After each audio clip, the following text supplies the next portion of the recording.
Good evening. Welcome to the Honey Flow podcast. You're listening to myself, Ivik Wolf, and I'm going to be introducing a whole bunch of people to you this evening. And yeah, welcome to joining. And that's obviously a line that I'm going to be using at some point. But for this evening, we're going to be talking about furry-oriented movies, series, etc., that have all pretty much had some form of influence on the fandom, both old and new. And on tonight's podcast, we have Kali, myself, Sudan, Pseudo, Tempest, and Yote.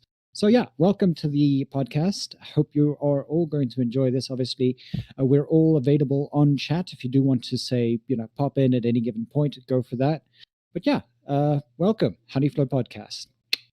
And I'm going to give over straight to Collie because Collie has a couple of things to talk about so that we can sort of get the ball rolling. Thank you, Ivik, and it's nice to be here. And this is our first one, so we hope that it's going to be a little bit of a success, and we can have many, many more. But the main topic is going to be furries in animation of all sorts of types and things, and we're probably going to deviate a little bit here and there and talk about other media as well. But I just want to start off by just talking about furries in anime, and we're going to go back a little bit in time to like the 70s, more or less to late 80s. And unfortunately, furries in anime, we've never had a very good, how can I say, representation in anime. There's been very few series that actually did justice to furries, and that was a good show. It was mostly what they normally represented. You can divide into a few groups, and the first thing is the whole beastman class. And what you'll find is that you always had, if furries appeared in any Afro characters, it was beastmen and it was their own little species.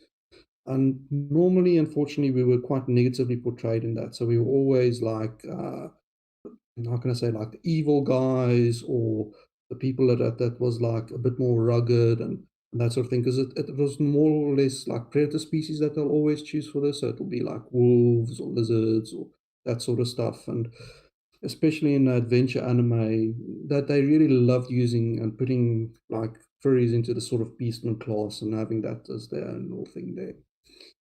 But luckily, there was other classes as well. So you also had like the mascot characters, and this was more like for Sailor Moon and Card Capture, Sakura, and that sort of stuff, where you'll have the main girl, the main magical girl, and she'll always have like a little side character, which basically the side character only existed more for like sales of toys and figurines and that sort of thing. Like that'll make like a cute little plush design of some sort. So these were normally like a little cat design that's been mutated a little bit and changed a little bit, or dog or puppy design. And you had a lot of these magical girl series, and they always had to have a mascot character.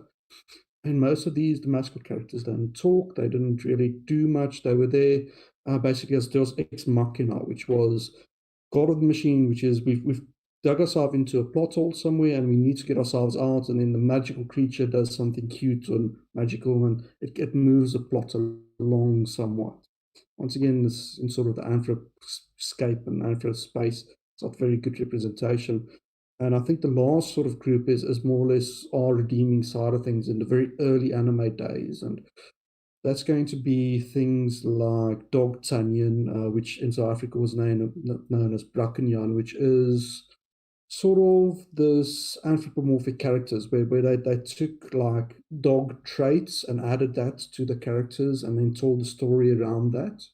So you had like Dog Tanyan, and you also had Sherlock Hound and those animes, and very deep plots, good story arcs for the time, and very good representation. But unfortunately, there's very few of these compared to like the adventure genre, which was the more popular one. And I really can't think of any real furries in things like mecha anime. If there was, it was always like sort of reptilians and strangeness in there. So I don't know if any of you guys have any experience with the older stuff, if you want to chip in. I mean, what's the word? Like, oh, are we talking anime now? Yeah, we're Specifically? starting off with anime, Yeah. but we can do some Western stuff. Because I mean, Because like, it's completely polar opposites, and it'd be nice yeah. if we discussed like the opposites versus Western. I mean, I what was I it? can do you one Yeah. better. Go. So there was a time in the 80s where there was actually Western style stories produced by Japanese companies. You have examples like what is it called? Thundercats, which was an entirely Western style story, but it was produced by a Japanese animation company. And what basically all of the 80s cartoons had in common was that the characters weren't furry for furry's sake. They were either aliens or they were magical or they were, in some way unusual. Mutants Which, also. yes, which wasn't quite what we understand as furries. Furries being, I am a talking animal because I'm a talking animal. So you had that little changeover in the 80s between like anime and then more Western animation, which was like a really interesting time to be alive. Yay! I'm so glad I'm old. So, some of us can't relate, some of us are And, just way yeah, too some young. of us, yeah, No, which is interesting. So, Sudo, where did you pick up? What was your like childhood like with furry stuff? Furry stuff. There's always Disney. That's probably a big thing that gets people into it. I'm trying to think of a few Disney movies now. I can't, but but exactly that's a problem. There has not, aside from Zootopia, been that many animal centric Disney movies in the past like 10, 20 years, which is weird. And that's a generational gap because I mean, like the first ones I would say is Lady and the Tramp, Fox and the Hound, and Robin maybe Hood. Bambi.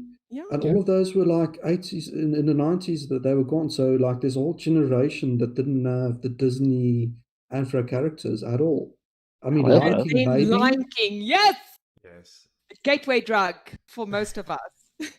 But I guess to However, replace that, we've moved more from traditional media like Disney movies to online stuff. Like that's where most of the younger furs today are finding the furry fandom. I mean, you're saying that there wasn't a lot in the 90s from the Anthro like era, but I mean, like we're missing out on DuckTales, we're missing out on the Rescuers Down Under, Beauty and the Yes. Beast, Yeah, it's Aladdin, not the 90s. Muppets. It's more like early Tailspin. 2000s. I mean, Yeah. those sort of generation. This is what I'm aiming at, which is like the little gap that we had. Yeah, Yeah. fair enough. So we never, for those of you that don't, that's not from South Africa. So in South Africa, we had this oddity called Sunday's Open Time. Oh, yeah. yeah. No, Open Time used to be an hour to 2 hours long. I think it started off as only like an hour, and they would air like one or two of the Disney shows for the kids on there. Yeah. And then it'll switch over to like sports stuff for the adults later on. Yep. And this used to be like every Sunday. So we got like, you mentioned DuckTales, it was Chippendales, Rescue Rangers. There was like all of them. Darkwing Tailspin was Duck. there. And even Darkwing Duck the was awesome. Yeah. even the later ones, like we had Animaniacs for a while as well. That one was there for a little bit. So yeah, there was this golden era in South Africa where like everyone, all the kids used to tune in because not a lot of us had Mnet. It used to be a subscription service and it used to be quite expensive. But Open Time like gave us all the opportunity to watch that, and At least an hour of it. at least an hour that we can like chip in and watch. Hmm. But mean, then there was also Blockenian and that sort of stuff. Yeah. Sorry, Avik. No. Like I'm honestly just looking at movies currently, but I mean, like series definitely. Yeah, like DuckTales was awesome, and everything around that. Weirdly enough, and it's something that I think looking back, because of the way that it was portrayed and because of the people that were involved with it, a large amount of it was actually fairly political and pretty liberal left wing with respect to what Left the, wing because it's Yeah. DuckTales. no. Oh my God.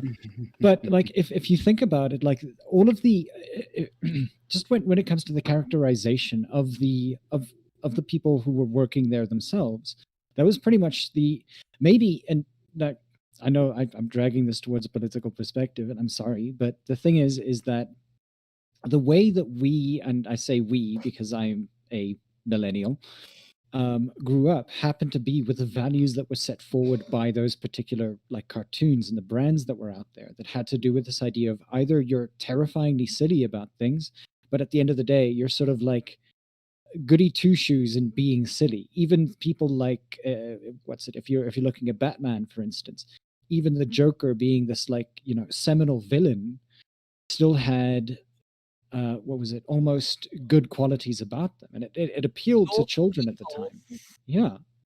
So he had rules. He Mm-hmm. wasn't like the new Heath Ledger kind of Mm-hmm. Joker that we know. Yeah. Two-Face, same thing. He had rules. Yeah. So And there it was was depth. easy. It was easy to not necessarily predict the outcome of a show, but even the villains acted in predictable ways. Mm. So it was kind of like a safe space, even though they were really evil. Yeah. Yeah, what I liked about Batman, the series, is that they actually took risks. I know it's not so much a furry one, but there was Clayface, and he had this terrible backstory of him. I think he was dating someone, and he broke up and was heartbroken. Eventually, fell in this vat that transformed him into Clayface, and you really felt bad for this person because you saw him get like corrupted throughout the thing, and they didn't. Back then, it wasn't a thing of we don't want to show kids the more serious nature of things. So we're not going to go overly cartoony, but they didn't mind like going and delving and having like depth to these villains and stories. And you didn't just see this in like the Batmans and that. You can go as far as to say that you had depth and layering in Chippendales. There was one or two sad episodes there. There was sad episodes in Tailspin. I can remember that as well. And they had like this trust and faith that kids could handle it. I don't know if anyone sort Okay, of but we has also that Agreed. feeling. we also had things like Watership Down, Yes. which was the That most wasn't for terrifying thing kids. in the world. That wasn't for kids. I watched it as a kid, and yeah, It was what's it? It was aired. Both the series and the movie were aired on kids shows. yeah, it was. That was hectic. That was terrifying back in the day. But then, I mean, the thing is that you're talking about that. Then you're looking at like other cartoons like Ren and Stimpy, and then you're looking at what was it? Two Cow and Stupid Chicken. Dogs. Oh, Yeah, gosh. exactly that. Like they were so heavily sexualized Oh, in the way gosh, that yeah, with the big red guy with the big Yeah. red butt. Oh, big yeah. red guy, big red butt. Cow and Two- Chicken. Cow and Yeah. Oh my Chicken. god, yes, Cow and Two Chicken. Stupid Dogs at one point had an Stupid Dogs, yeah. episode where they went to a motel, not a motel. They went to one of those like drive-in movies, Yeah. and what was it? One of the dogs asks like, what is everybody doing here? And they do a pan out, and all the cars are moving up and down. Yes, yes, I remember that. They were holding With the hands, man. squeaking Come of on. the freaking suspensions. Come on. Popcorn, all the salt was at the top. Yeah, Yeah. yeah, But But there's like not a a- story. You're behind getting it as comfy. well. yeah, really. So, go. Animaniacs. I don't know if anyone Yeah. any actually watched the Yes. series now. Loved anime. There was a Animaniacs. There was a documentary about it a few years ago, and the challenges they faced. Number one of the cool things is that the animation was all outsourced to Japanese studios, so they would never have the same quality received back. That's why some of it was terribly colored, etc. But one of the things that's on point is the censorship started to become a problem in America because they didn't want to advertise toys to kids anymore. It started to become an issue. So what they did in Animaniacs was they tried to press the line as far as they could, see what they could slip in terms of adult humor back into the series without the censors noticing. So And oh there's gosh, there was a lot. there was a lot. There was this one scene with prints, and they're looking for fingerprints. Oh, yes. The one character is Yes. like, fingerprints, and then the other one's like, oh no, ew, throws prints out of the window. But yeah, there's lots of those sort of things happening. But you can't talk about American animation back then and not mention the political side of things because it's so ingrained in it. Mm. Yeah, here Tech says in the chat that adult themes and cartoons make sense, entertaining the adults' parents that understand the reference, whereas young kids aren't going to get it. I Mhm. was Yeah. just thinking about Animaniacs right now, he says. Mm. So you suddenly have a generation of parents who also watch cartoons. Like, my parents never watched cartoons, like, unless I made them. But Mm, now you actually have adults. I'm 40 years old, and when my TV is on and I just want like background noise, it is on Cartoon Network. yes. Yeah. Same. Yeah. And I look when I went over to your house that one time, Yes. like, and you had Cartoon Network on, I was potting in front of the television the entire time. Freaking loved it. Ah, great. I love it. So But it yeah, was- suddenly it's acceptable for an adult to watch animated anything, where before it was, oh, this is for kids, or this is like kind of like, the entree, the starter to a movie, as they had like way back, and the movie was like a newsreel. Oh, shoot me now. So you had your little entertainment that was frivolous, and then like the real adult stuff would happen. But now this is the adult stuff, and I'm okay with that. Yeah, Yeah. you wanted to say something? Well, Phasmin? I'm just going to like draw some parallels again. Like that's what I normally do. I love drawing parallels. But we're starting to see the same thing happen now in anime as well. Like the furry characters and that they're growing up a bit more, and they're starting to like represent it a bit better. So you're getting things like Guardian of Shield Hero, which suddenly the Beastmen, instead of being like this enemy cartoony thing that's like the villains, suddenly they're like the oppressed group of people. And the series builds on this, and it unfolds, and it shows this oppression and how they become like sort of they don't really, by the end of the first season, they don't really become like integral into things, but people start to realize that they're not that bad, and all of this hardship and things that they had comes to light. So it's amazing to see how both the Western side of things and the Japanese side of things have changed over the years. Yeah, it's really a good way to portray things like racism within our time in a way that is, I guess, in some senses probably a little bit less harmful to children. Yeah. That they can see that that this is what happens when you get ostracized, and at the end of the day, and I think many of us, especially between the 90s and the 2000s, have, especially I'm assuming here within the 2000s and later on, there's this disconnect between reality and, I guess, altered reality, especially with the fact that we're on computers as often as we are.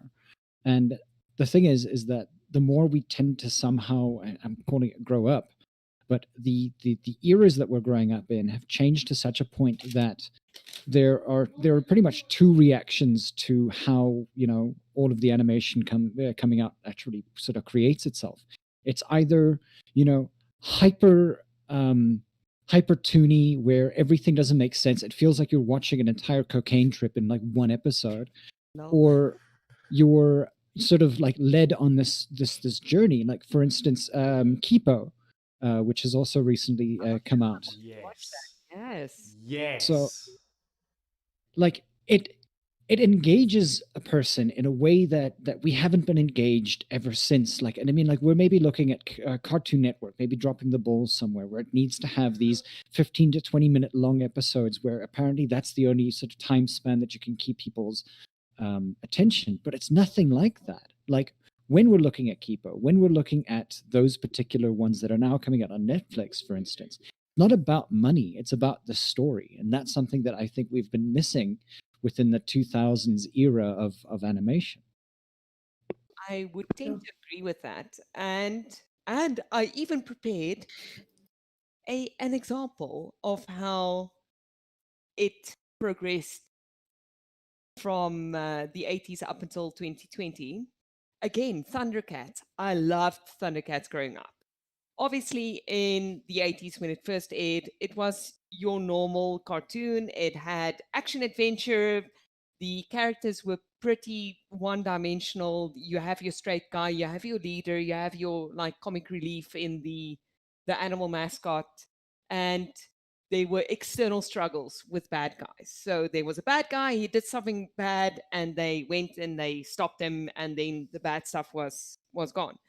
And I actually read up that they had psychologists on the writing panel to make sure that each and every episode a child learned something, like some moral Oh issue. wow. Sure. Exactly. They had Really? psychologists working with the writers to make sure that a child would understand the message.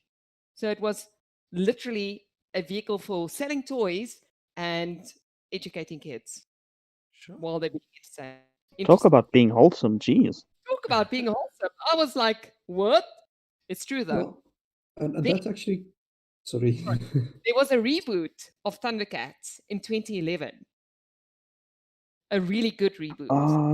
Wasn't Unfortunately suffered from poor funding.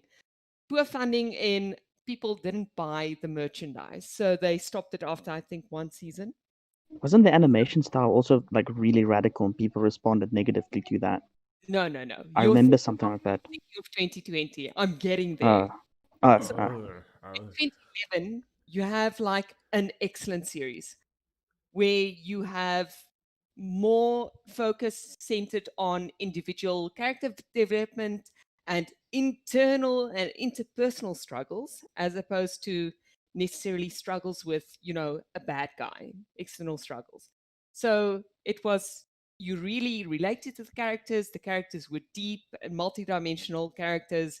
They had jealousy, they had issues with each other. They weren't friends all the time, which is great. And then they stopped it after one season, and I've not been able to track it down. So if somebody has it, hit me up. Then 2020 saw the reboot of Thundercats called Thundercats Roar. Oh my gosh. It's not been aired yet. There is two episodes available online that was leaked in quotation marks, and they are the most horrifically slapstick, silly, stupid, one-dimensional, even worse than Teen Titans Go series Yay. I've seen. So I'm like, I actually like Teen Titans Go, unironically. I do too. This was just horrible. It was a lot of expressions, like zoom in on expression with like trolley face. It's very Gasp. memey. Uh, Very memey.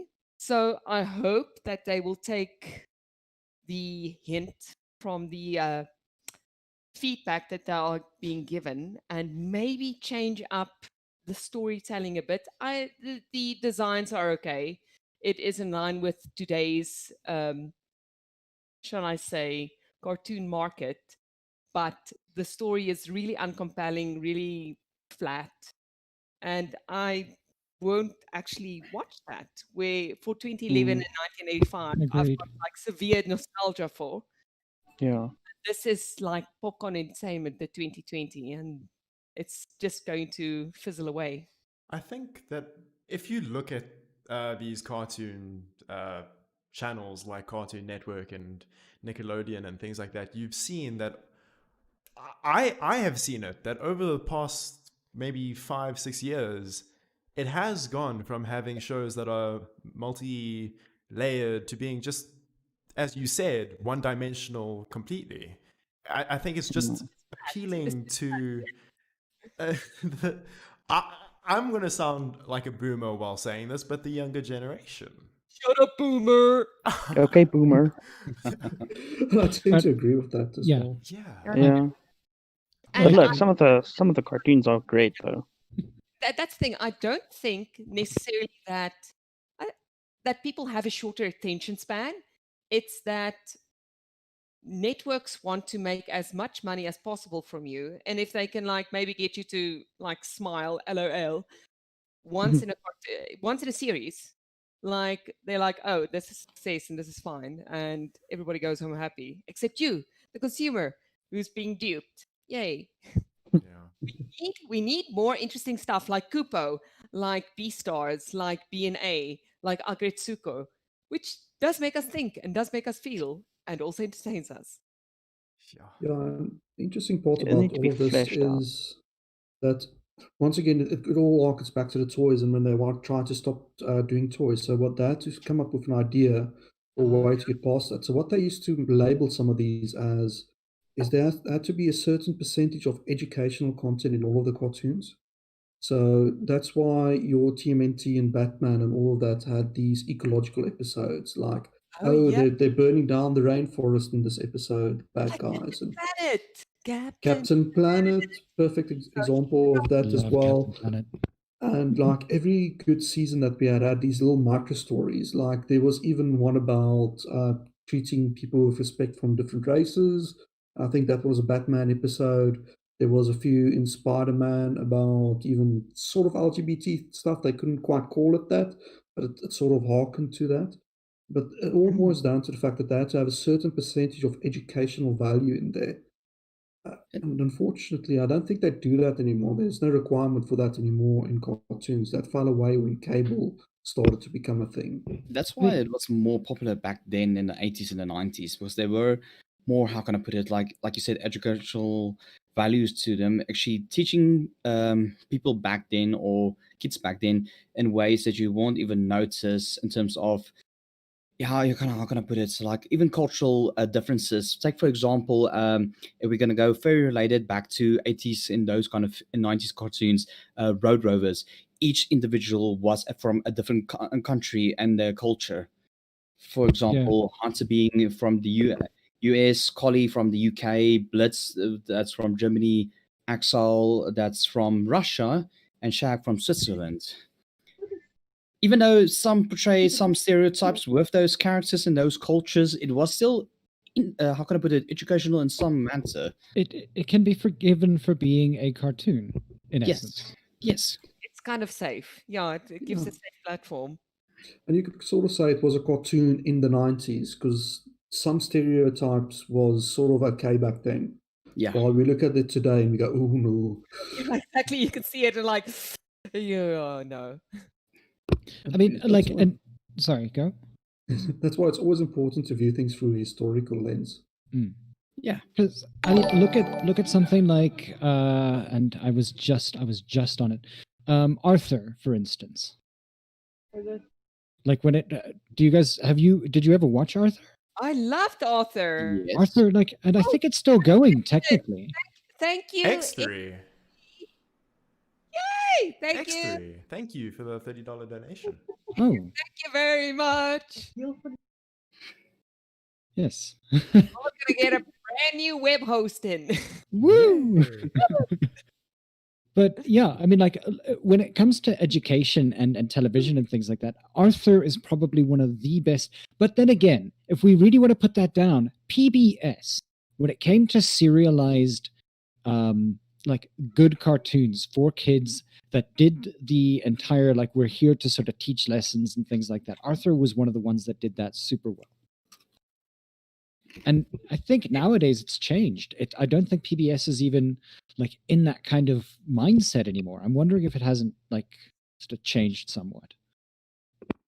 Because I've been like in my meandering way of watching YouTube.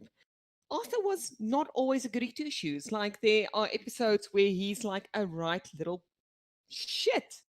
Hits Yeah, his good word. sister, and oh my god, that sister needed to be hit. I'm sorry, DW. Oh my goodness, if she was my sister, she would have been in a shallow grave somewhere. Sorry, I said it. Again, nobody's a goody two shoe. Everybody has their dark sides. Exactly, but Arthur was like so wholesome because it like showed that people are people. Yeah, true. And like Arthur also did, and I think this was actually very recent in their season history. But the thing is that Arthur very well portrayed the what was it? I think if I'm not mistaken, it was the first animated show that portrayed a completely homosexual wedding. Yay! Yes, yes, They went yes. and everybody was okay with it. Yeah. Yes. Which is like very progressive. Like, wow. Like it's weird saying that something was progressive when it was released like 2019, 2018. But the thing is that, and like if we want to talk about animated things and we want to talk about like, and if that is something that I'm happy about, that our animation like houses are becoming a lot more both open to the idea of that without necessarily shoehorning things, because when you shoehorn it, you get like you get the kind of things that happen in man, what's it? We Are the Crystal Gems. Um, Steven Universe. Oh, Steven Steven Universe, Universe. yeah. Yes. They shoehorned that episode. Like everything there, that entire sort of thing where they're talking about this, it felt forced. And at the end of the day, when we're portraying things to children, and like you want to portray that as something that's normal, you don't force it that way. Like you use all the terms, you use the terminologies that are necessary to be able to, get a child to sit down and go, yeah, I can get this. I mean, at the end of the day, they were showing the deaths of particular characters in there. That's more traumatizing to a child, especially if you had some sort of special connection to that particular character. But Wait, spoilers, who dies? no, I'm not saying anything. Like, but characters have found or felt or seen sort of places where they're removed completely from the series for a long period of time. And that's crushing, especially if you had that connection with them, even if it was over one episode. But the thing is that the very fact that you can do that to a character, but not show the kind of, acuity to be able to sit down and go, yeah, you know what? Gay marriages are fine. Being like, and that's the one thing that I think a large amount of animation houses have not been portraying very well. They've not been able to, just create a natural love story between one person and another, even just general affection. It's always shoehorned, it's always destroyed in one way or another. Actually agree with that. So we need to normalize things like that to create a platform for kids to go, oh, well, I saw this and it wasn't that bad. And like, this is awesome. Like, you just like plant the seed. Like, this is normal. This is like perfectly, it's nothing weird about it, anything. And you slowly start normalizing things that are, in fact, normal. Yeah, don't put it as like front and center. I've seen this with the newest Marvel comic that they released. Wow, I can't remember. I think the name of it, but they basically had a team, and it was like a play on snowflakes, and the one character was LGBT and was trans. I mean, that's the opposite of what you want to portray there. What you want is a slice of life where the main character, I would love it if just the main character, they're gay, that's fine, doesn't even get mentioned through the storyline other than they have a girlfriend somewhere down the line. That's all we need. That's all that should be there. You shouldn't have something where you need to have an episode where it's sit down and explain what's going on. It should just be there. It should just exist, if that makes sense. Definitely. It should just be like, oh, this is like a normal thing. There's nothing weird about it. There's nothing. Oh, because I feel like a lot of time things are portrayed as weird, wacky, or like not normal. Like it's kind of like a big neon sign pointing, look, this, look, where it just shouldn't be. It shouldn't It's be the gays. exactly. It shouldn't be. Because that makes it interesting. Next door. We have a quota. We need to show everyone that we're meeting that quota. Look at this. Look at this. Look at this. No, sorry. I mean, shouldn't. it's the exact same thing as having a token black character. Lol, Yeah. like token. Yeah. In Yeah. South Park comes to mind. That's sorry, guys. It's supposed to be like that. It's a little tick box of representation. Tick. We've got that done, and it's fine now that we've done it. The character can die in like episode 5 of a 24-part episode, or 24 episode season. It's things like that just needs a little bit of thought put into it, and just go, guys, this is not how we should handle it. I know it's we need to put the checkbox there, but we can write a deep, interesting character. And I'm going to do something that's not deep or interesting. Power Rangers actually had a character that was deep, interesting, and darn cool. That was representative. And unfortunately, in the later seasons, he didn't make it, mainly due to them making that mistake. It was the Green Ranger, right? Yeah, the Green Ranger. Green Ranger was literally my favorite Ranger. It was freaking awesome. Tommy. I loved him. Yeah. but later on in the season, somehow someone took over the production, whatever, and that went downhill fast. But for the beginning of it, they actually did it right, and that's a show that they did a lot of things wrong. But at least that's one thing they managed to do right for like some of it. So we have a comment here from the chat from Twilight that says, but a question that we are looking at can also be argued as adults reviewing cartoons. How much of what we see moralistically now as adults is lost on the children or subconsciously absorbed? Whereas, Twilight, stop retracting your messages. I mean, I think I know where they're going with this. Like, yeah, the thing is that it depends on the kind of message that people are attempting to send, and how would a child absorb that kind of information? But in that same sense, like we were given things, like what was it? Animaniacs had various kinds of references to Richard Nixon and Richard Nixon's, Exactly, and that's from like sex 30, scandals, 40 years etc. after. Yeah. All of those existed in there, and the thing is that I think, if I'm not, well, I'm speaking for myself here, like watching cartoons didn't like turn me into a monster. It didn't turn me into it.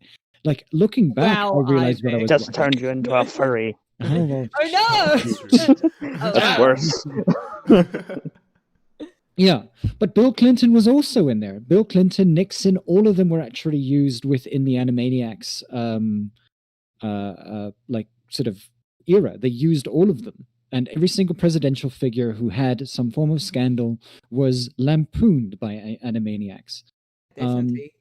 But the thing is that I don't feel, hard done by. In fact, I feel that because we don't have shows like that anymore, and we have our censor boards are out there, things like that, we can't get, random like things of Bill Clinton with a saxophone, which is technically, if we're looking back as adults going, well, technically that was part of the entirety of a sex scandal as it was, that he went over to her, or she came over to his office to play his saxophone. Oh my. That's beautiful. That's a beautifully hidden joke. No, Exactly. That then poses the question: if you had kids, I know not all of us want kids, or not all of us are going to have kids, but if you had kids today, would you show them the cartoons that we grew up with over the hell yeah. cartoons that's Yeah, out now? Yes, definitely. I would definitely, compared to some of the stuff that you see today, some of it I just like really question. So yeah, I'll definitely like show them what I had back then. But like I will I think this I would start like a tradition. Like if we talk about like what started influencing you into cartoons, or especially with anthropomorphic characters, Lion King was one of my biggest influences. Lion King represent. So that's literally the first VH tape that my mom bought me as a kid, and my very first Disney movie that I ever saw, and that's where it all started. So if I ever had to have a child of my own, that's gonna happen. But I think back then, by this time, it might be either digital or Blu-ray. But still, it will be The Lion King, no doubt. I don't know about you Original. guys, but I still have a VHS player somewhere in my house. It's still there, and I still have VHS tapes. Ours is in a garage. Don't somewhere. throw it away, because sooner or later, a Dude. lot of the DVD releases and stuff, there's actually altered scenes and stuff. So having a VHS Ooh. player and some VHS tapes, especially the Disney ones, where they're re-releasing some of the Disney cartoons edited back to Disney Plus, it's going to be like your last form where you can watch like unedited versions of things. Yeah. And I actually now started collecting VHSs just because of that. Are you Oh my talking God, about I've that? got like 30 VHS tapes. Remember, there was that one scene in what was it? The Adventurers, I believe it was The Adventurers, the first Adventurers, where there is a one slide, or like one With the boobs. with the boobs. Like no, it's not even just boobs. It's like full on sex scene. Oh yeah, were they on the boat? Yeah. Yeah. Yes. They're just sneaky in the background. Yeah, there's a lot of those back then as well. Like there was this whole controversy Oh, about we Little Mermaid and the castle in the background. Oh yeah. the castle looked a little Oh, bit yeah. flaccid, like Yep. something it shouldn't. And So even in some in countries, they actually banned even- the movie because of that, and had to re-edit it. Yes. Oh even in gosh. Lion King, apparently at one point Oh, when sex. I think Simba, when Yeah. Simba, I think And the Simba lays dust down of on the the- Pride Rock, yes. the dust spells sex in the air. Apparently, Yes. What? Yeah, but Yes, that one was dude, such yes. a What? that was Subliminal such a messaging. far Like, cry didn't for you see how something Nala freaking- look at him? Come on, man. But that was someone pushing a narrative. It wasn't actually that it was doing that, because Yeah. someone re-looked at the footage and they literally found, like, in the movie, in like 15 frames, there's like 200 other places that you can write the same thing, just because things sort of line up in that way. Hmm. But yeah, it's still an interesting tidbit. Sensationalism. Ah, I mean, Oh, if you can hurt the big name, why not? Plated says, how on earth did we forget Who Framed Roger Rabbit, which was the pinnacle of technological advancement of its time? And had And Christopher sex. Lloyd as an antagonist. Yes. Well, oh gosh, that was so scary when he turns You into know- a cartoon at the end. Sorry, spoilers. You know that during the entire movie he didn't blink even once. Really? Yeah, that's what added to his, like, eerie creepiness. Marion, thank you so much for the $15. And light for the And light, yes. did a pole dance for you. It was great. There is a You should've seen message it. attached to What's the message? have this donation to save the animals. P.S. Is this podcast allowed to talk about Fritz the cat? Ooh, Fritz the Oh, cat. Fritz the That's cat. what we're Ooh. actually, you know what? We're going to do an after dark. Yes. We'll do an Yeah. after dark where we talk about animation and how it was influenced in respect to adult. The dark side. Yes. Yeah, we can get into that, but just something we just need to quickly cover is the donations for tonight isn't for Husky Rescue. It is there to help us with running costs and things to maintain the website, so that we can then make sure that we still can donate to Husky Rescue and other animal charities later on. So Alright then. here I'm adding Fritz the cat to our after dark Trello idea list. Whoop, Fritz whoop. the cat. There we go. Boom. But I mean, It is added. like the thing is that when it comes to again, it's something that we can just in respect to animation in general say that it tends to have a lot more leeway to be able to get away with these kinds of things. Again, Oh, yeah, randomly sex coming up onto there, or like a full on that particular organ on the body. But Lol. the thing is that, like, we need to it has always been a kids are watching with their parents. The parents do need to keep entertained, because God knows you don't want your kids running around because your parents have fallen asleep. Lol. Yeah, and there's been some great ones that we actually managed to do that extremely well. And the thing that pops into my mind with Western animation is Gravity Falls. Was this phenomenally Oh good series yes. for like kids and adults. And what's nice about this is the adults like the suspense and the mystery and little puzzles and stuff in there. But I want to know from people with kids, did the kids pick up on it? Did they lean into it? Did they surprise you on the things that they noticed in the series? Wouldn't know. Don't have kids yet.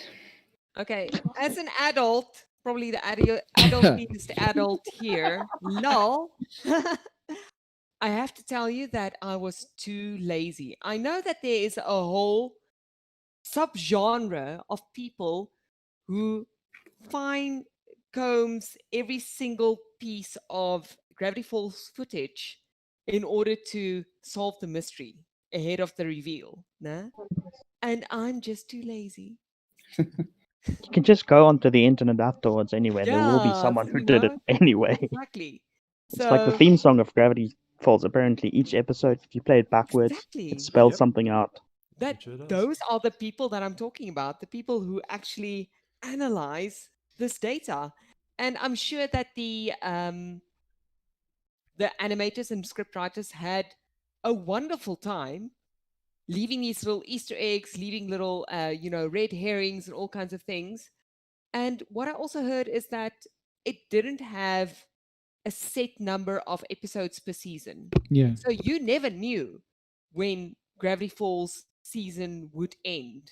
So you couldn't say, oh, well, there's only two episodes left. So, they have to wrap it up or do this or do that. You never knew. And then there was part 3 of the ending part of the series, and then part 4 came out. Exactly. Like crap. It was so good. You Yeah. talk about those Easter eggs, but and how like people are constantly trying to find them. But are you aware of the ARG that happened? The like in real life. I remember this. Puzzle Yeah, game. it's freaking awesome. What? That's why people like looked at the footage as much as they did. They eventually what they did, Sudan, and for anyone else that doesn't know, they took basically ARG, thank you, from I can't think right now, but they one second. They took the idea of Gravity Falls. They had one of the books and whatever. They took that to real life. So they had people follow a whole bunch of clues left in the episodes, getting into the first real life puzzle almost, and eventually leaving clues in real life. Everyone had to So was find it like this. a treasure hunt? Yes, it was a worldwide Yeah, treasure hunt that led to This is one awesome. place with a USB stick. And on that USB stick, there was No. something. You're going to have to go Google it because I forgot. Oh no! That's only half a story. Yeah, and they used like cryptology to do it. So it's something that I don't think a single person could crack. It's something that they knew they're going to do, and they needed like teams of people to work together to crack it. And there was like Reddit and 4chan threads dedicated to trying to break the cryptology. There was at one point a telephone number that someone had to phone, and he played an audio clip. She had to grab the audio clip, run it through decrypts and a whole bunch of other stuff. It was this really involved thing that they did. And in like a kid show that really should have had more than 3 seasons. It's amazing. That is awesome. There was 3 seasons in Gravity Falls. I can't remember. I think it was 2. Was it 2? It was 3, wasn't it? No, Was it wait. 3? No, We're it was waiting. 2. No, it was 2. You're right. But the length of them, like the length of the series itself, it actually, like, again, like looking at things like Kupo, looking at things like, what's that one that I keep with a girl who moved to that one town and there's magical things happening? You have to be. It's Twilight. No. What? Wait, what? No, You have Twilight to be Sparkle? very specific. No! Yeah. no. Twilight totally made me a furry. Yeah. Ah, No. Team Jacob, bitch. No, No. man, Just what's watch it her on name? mute, then She's it's cool. she was a very Elizabeth. no. The young what's her name? What? Man. Describe how she looks. She's Maybe. young. She's got like braces. She's got semi-buck teeth. She's short. She has this weird sort of hairdo thing. Mabel. She's no, close though. It sounds so familiar. It's very recent. Very recent. Yeah, I The know. series Yeah. ended on Animated or Netflix. a live action? Animated. Oh, is that the one with the sort of cat thing and No, Hilda? that's stayed in the- Kupo. Hilda. Hilda's That's the Hilda, one. Yes. Hilda, yeah, Don't Hilda, have yeah. no braces. She doesn't? Crap. I I don't know. think I've mixed her up Basically, with they moved yeah. because of the gnomes, right? yes. Yeah, that was also a really good series. Oh and yeah. it was I will like drop a the link city, and things got into the city at one point, and really fantastical. here. very I'm good dropping a imaginative link in the series. chat. There you go. Mm. There you go. I also Clicky. I agree with Pluvio here about the length of Gravity Falls being a good thing. It started, it had an end, and that was it. Like at the end of the day, it's like reading any kind of book. If you read a book that had a definitive end, at the end of the day, if you really wanted to, you could create that sort of like the arena itself. You didn't need somebody to tell you the story on and on and on. Mm. And it's one of the things that say when we're looking at Airbender, the second series. Yes. Which just it What serialized it. the, what do you call it? Oh, what was her name? The chick. Yeah. Oh, it's something with a K. Katana? No, not Katana. No. I have to Kira? let everyone know Cora. a little secret Thank you, about Olivia. So Wait, Legend of Wait, Korra, wasn't Korra? The Legend Yeah, of Legend of Korra. Korra. Yeah, no. I'll give you an answer now. it went on far too long, and it dragged things out to the point that it didn't make sense to do that. It shoehorned half of the things that it wanted to do. It looked like it was going to get canned, so they had to rush to the end. It's almost the same kind of thing as to what might have happened with something like BoJack. Oh, BoJack. We didn't even cover Whoa. BoJack yet. BoJack Horseman. Yeah. Okay, we need to cover. What an we're still on the emotional Western roller side coaster of ride. things. You want to cover more Western, or No, the BoJack is Western, so yeah, we need to cover BoJack. BoJack needs some airtime in this. It's such a Katara. good There's your series. name, Sudan Katara. No, but I was talking about Korra. What are you talking about, Korra? Nope. Okay, Yes. no. My bad. so Hilda, Korra. But the thing is that like it when you serialize an animation like that, when you've turned it into when you've gone over the staying time, and I get that feeling from what's it, the two new series that have also just come to an end but look like they're going to have new, or they're going to have BNA and B stars. BNA Yeah. I need more, B- please. stars aren't done yet. However, But Beastars has source material. yeah, Very, very good source material. Yeah. So, I'm actually on the Korra side, Pluvio. I didn't like Korra at all. None of the characters felt like they had like real depth to me. And that's my personal opinion here, of course. But who's the was it Legend of Korra, the one earthbender guy, Bo or whatever? He was my favorite. He was like my spirit animal. He just wanted to eat and sleep. But that's you know what, relatable. BoJack, I don't feel like that series kind of overstates it. It's welcome I agree, but they because the characters constantly dynamically changed throughout, and the arcs and changes in each season was different enough to keep me engaged and keep me wanting to watch the next season. That's why I And there stopped was a watching lot of Airbender. wisdom. I did the first 2 seasons of Airbender and I stopped. I just it felt monotone. It felt like it's the same sort of plot slowly told, and you know where it's going to end up. And I could be wrong for it. It's going to end up where he has all 70 Dragon Balls. Well, no, it's going to be like he trains and he gets like all of the actual what's names. I'm just gonna call it powers because I know it has a term in the series. It's been Elements. decades. Okay, and he's going to face off against the bad guy. The bad guy isn't going to be really the bad guy, it's going to be a good guy. And then tragedy is going to hit and he's going to have to sacrifice himself, and that's how the series is going to end. That's how it felt like to me at season 2. Now, for those who've watched it, was I right? Was I wrong? are you talking about Korra BoJack. or Airbender. okay? It The- was okay for its time. I've never watched. Okay, please don't stone me. I've never watched it from beginning to end. Never. I haven't watched it. yeah. Well, it comes into perspective, what you're looking into a series these days. Like Airbender at this current stage, in my opinion, like it had a good story, but then it did go a sidetrack with some of the characters at one point with each chapter. It's like they wanted to explain to more about this character. Why is he like this? Why is he traumatized? Why he has this goal and what? It kind of, like I said, it did like annoyed me at one point. Like, just get back to the main story. Don't go completely sidetracked with the characters itself. If you want to, keep it short and sweet. Like the difference that I have here is that with Legend of Korra versus the original Airbender, the sidetracks in Airbender were justified. Whereas in Legend of Korra, it didn't feel like they were justified. It felt like they were shoehorned, and that's the difference here, I think. So it was like going off on a tangent, but them not realizing what the tangent actually should be. That sort of feeling. Exactly that, yeah. So Yeah. did it have like a fillery feeling for you, like Yes. filler?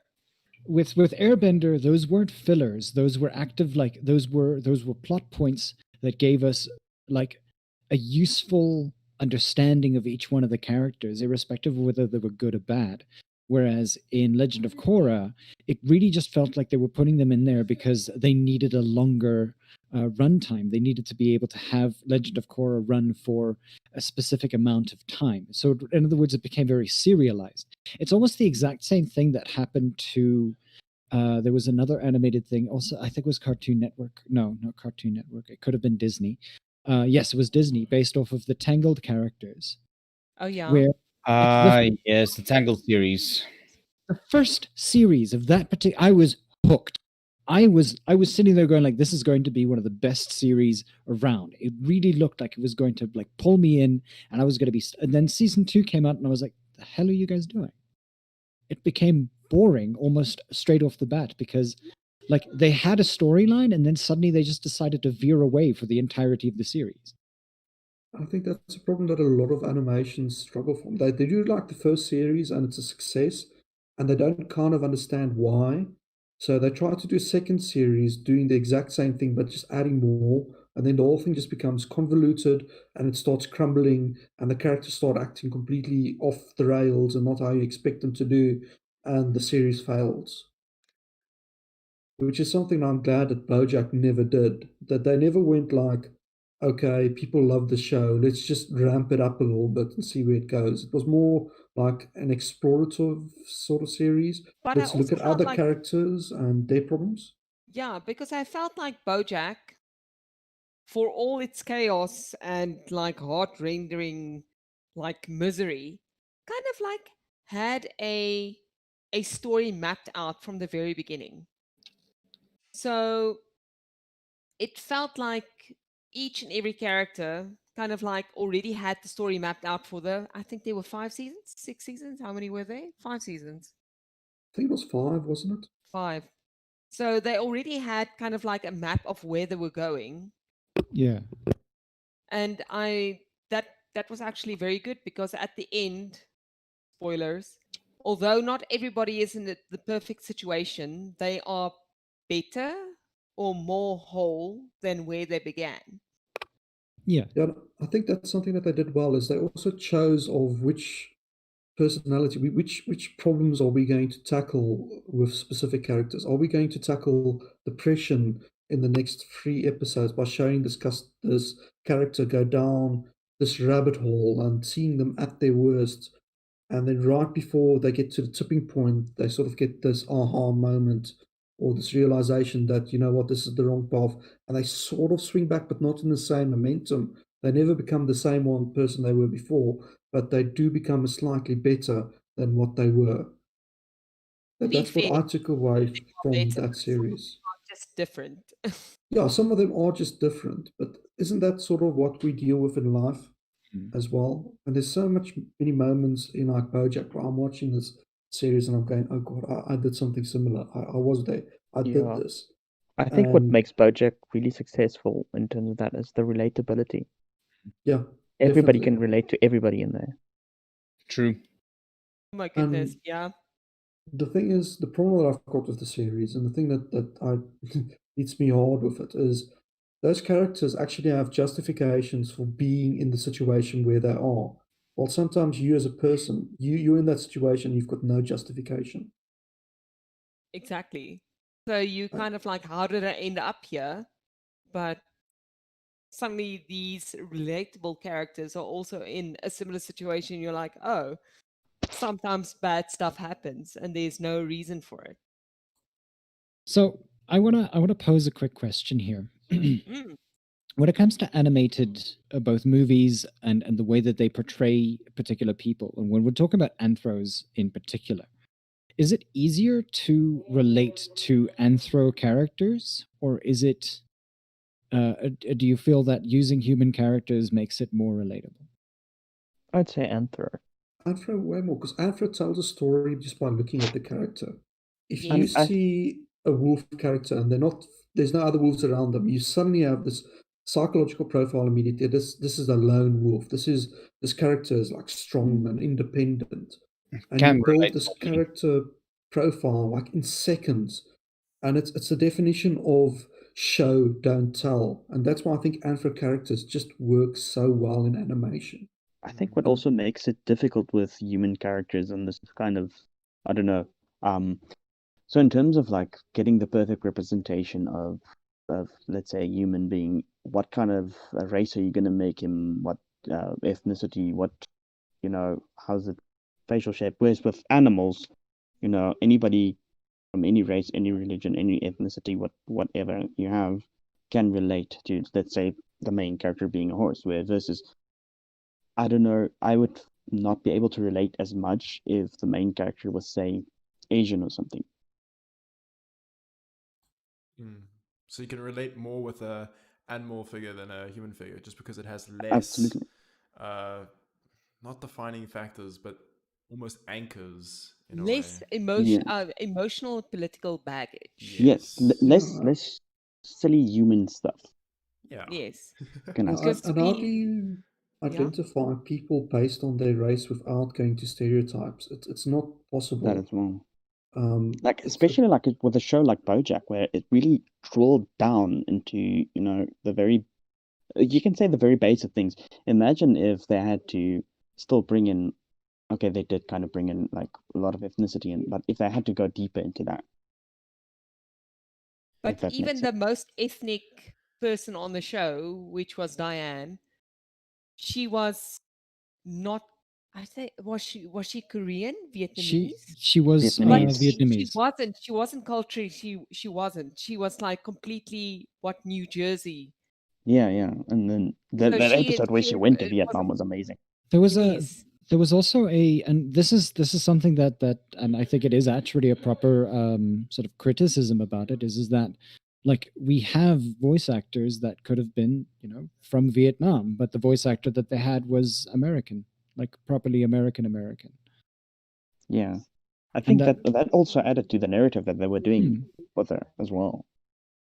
I mean, you could probably argue around that. Like the thing is that we do have the actors for it. We have the ability, and it's definitely something that we should be able to at least at some point sit down and actually discuss.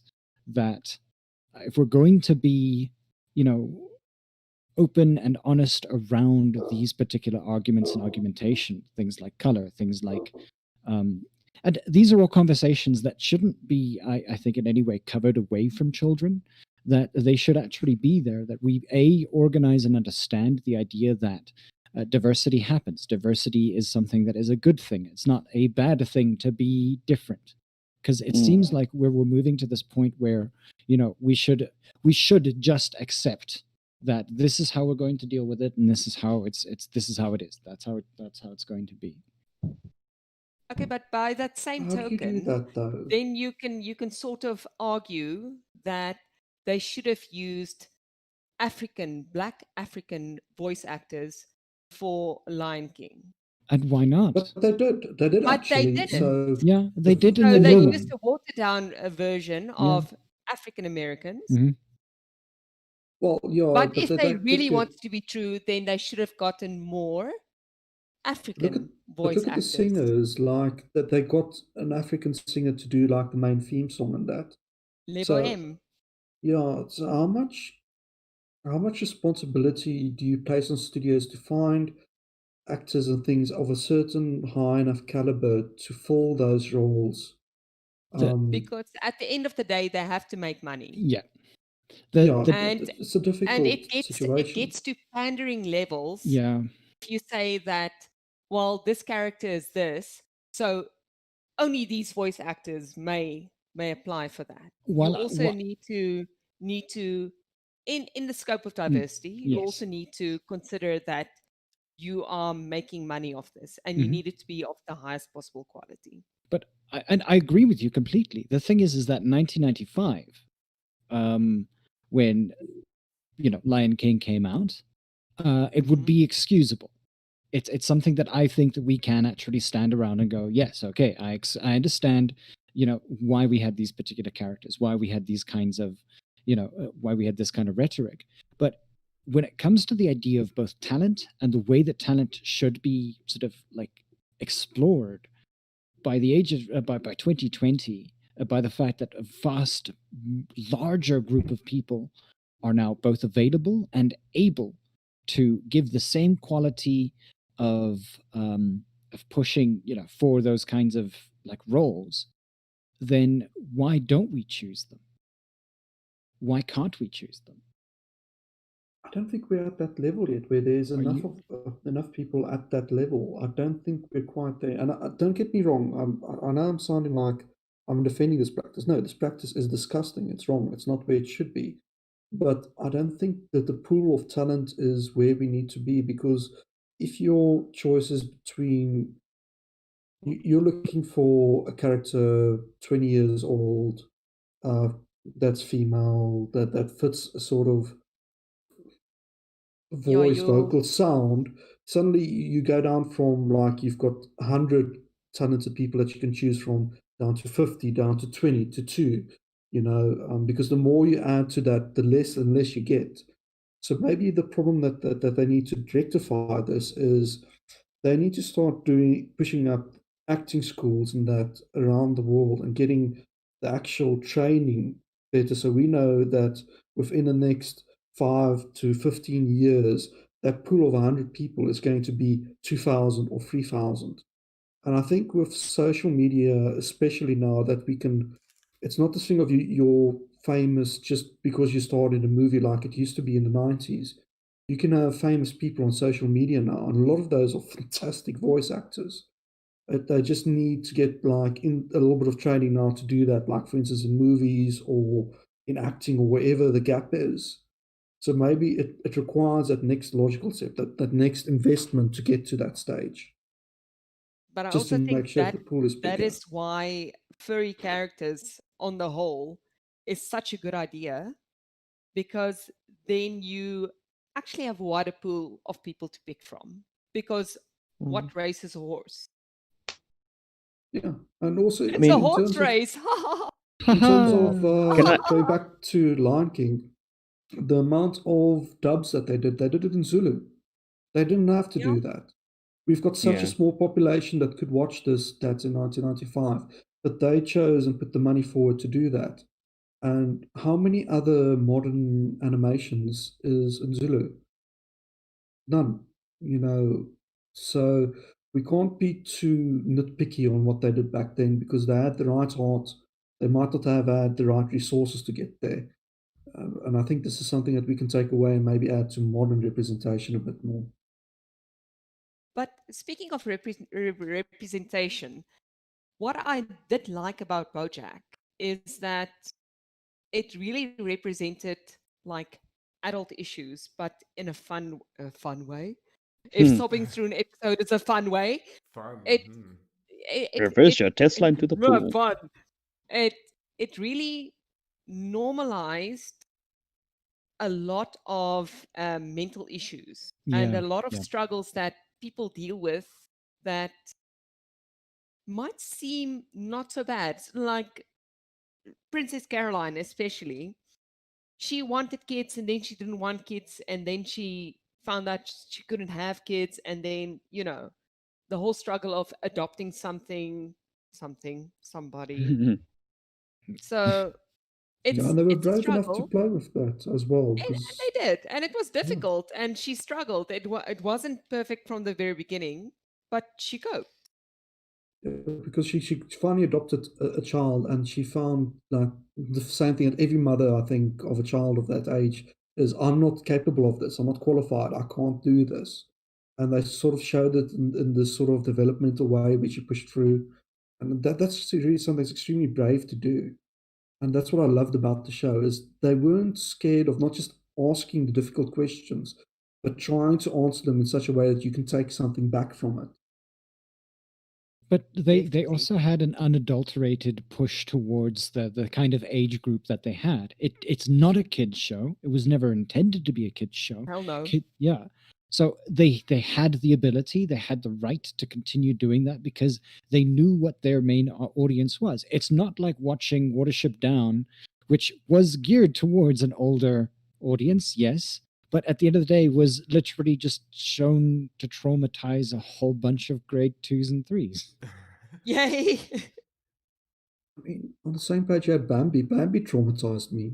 Oh Bambi's my mom goodness. died. That Oh, was yeah. I was Yeah. like, Lion Same King here. traumatized me. Same. That was the first Yay. movie I Long list. watched in the cinema. And, I you wasn't know, traumatized by Line. sometimes the bad It's stuff because is you have no good. soul. You know, This is true. sometimes you need to see it. But Uh, in almost all the old videos and all the old movies and everything, the mom dies or the dad dies. And I'm like, the most traumatic event, and we Batman. are presenting it to kids. Fox and the Hound, same thing. Dumbo. Yeah. Dumbo. Yes. My Maybe goodness. it was a way to make kids relate in some weird way. Their parents have died or something. I don't know. Or maybe like just introduce the idea of Death death is in a okay. way. Yeah. That Finding death is Nemo. natural and it comes, you know? But it's also the hero's journey, the trope Mm. of the hero journey. Ivek will be able to tell you all about it, where the hero needs a very big push into adventure to find themselves. And Mm. usually it's the death of either a mentor or a parent. Yeah. Yeah, it is one of the like most apparent tropes out there, particularly especially for what's the word, coming of age things. In essence, like coming of age, the same thing, of course, and because we've actually not spoken about it yet. Looking at Zootopia, it has that exact same trope. Something traumatic. Well, actually, pretty much like everything sort of builds up to, you know, her getting into the police force and then finding out that the police force is not. It's, yes, shame. Yeah. She's a meter maid. Yep. Oh, look, honey, Yeah. she's a meter maid. Our baby's a meter maid. Yay. Meter maid. But what's interesting with that is if you now compare this to anime, they take that question about the parents, and you just about every anime show, either the child only has his mom or he has no parents at all. It's just interesting how they approach that from a different side of things. Like, let's for instance, we mentioned Zootopia, so let's compare that to Beastars, where they don't mention Parents at Higoshi's all. parents at all through the actual first season of that. Yes, the manga does do it, but we're not covering the manga on this at all. I'm deliberately going to ignore that. But in anime in general, they just ignore that sort of question entirely by saying, okay, he doesn't really have a father, it's only his mom, and then they'd only have to answer for the mom. Or he's an orphan, there's no parents, and they don't cover it. That's true, because I think Haru's parents are kind of like not even referenced, mentioned, shown in her flashback, her particular flashback, but that's kind of like all, and that's it. Yeah. Like, it's like a completely parentless society, apparently. Yeah. Yeah, Apple, Maybe she's an orphan. Apple Pause and Twilight do have some interesting perspectives here. Apple Pause saying that the idea of losing a parent is something that children struggle to deal with. Disney and other studios use this to teach children that it's all right to lose someone. And then Twilight mentions the death of a parent or a mentor enables the external guy to leave, showing showing that the character is advancing from internal guidance and drive. So maybe something along the lines of Harry Potter, who lost the majority and pretty much of anything that would have aided him, except for his own peers. And in that case, like we can even go into the secondary, like sort of part of that trope, which is pretty much the idea that blood isn't necessarily thicker than water. But you know where the Yes. yes. Yeah.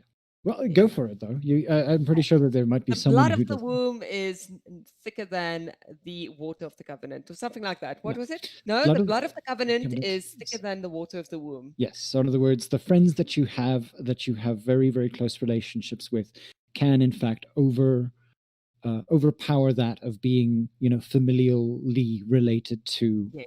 anyone Which else. is like the complete opposite of what people think it means. Yeah, and what's interesting by saying that and also mentioning Harry Potter is you look at something like Naruto, where that's basically the end story that he sort of learns from that is it starts off with him not having parents and acting out Oh, because he yeah. doesn't have parents and because he's cursed. And by making friends and by growing those sort of connections, he achieves his goal of becoming Hokage and learning that you can't achieve things without friendships and bonds and connections. And those connections can be stronger and overcome what you you were given in the beginning, which is not having parents. It's a paradigm shift of thinking compared to what Disney does. But okay, going a little bit sidetrack or somehow. Um, but besides from the death of parents or loss of parents or something, sometimes the background of the parents in terms of like I'm going to take a very good example for example Balto being part Oh yeah. wolf, that made a big influence of how people saw him because it was like people were afraid of him. He was different, even though he was part dog, even though he wasn't full feral wolf in the beginning. So at one point he had to prove he can actually be, at some point worth being part of something, that he can stand out.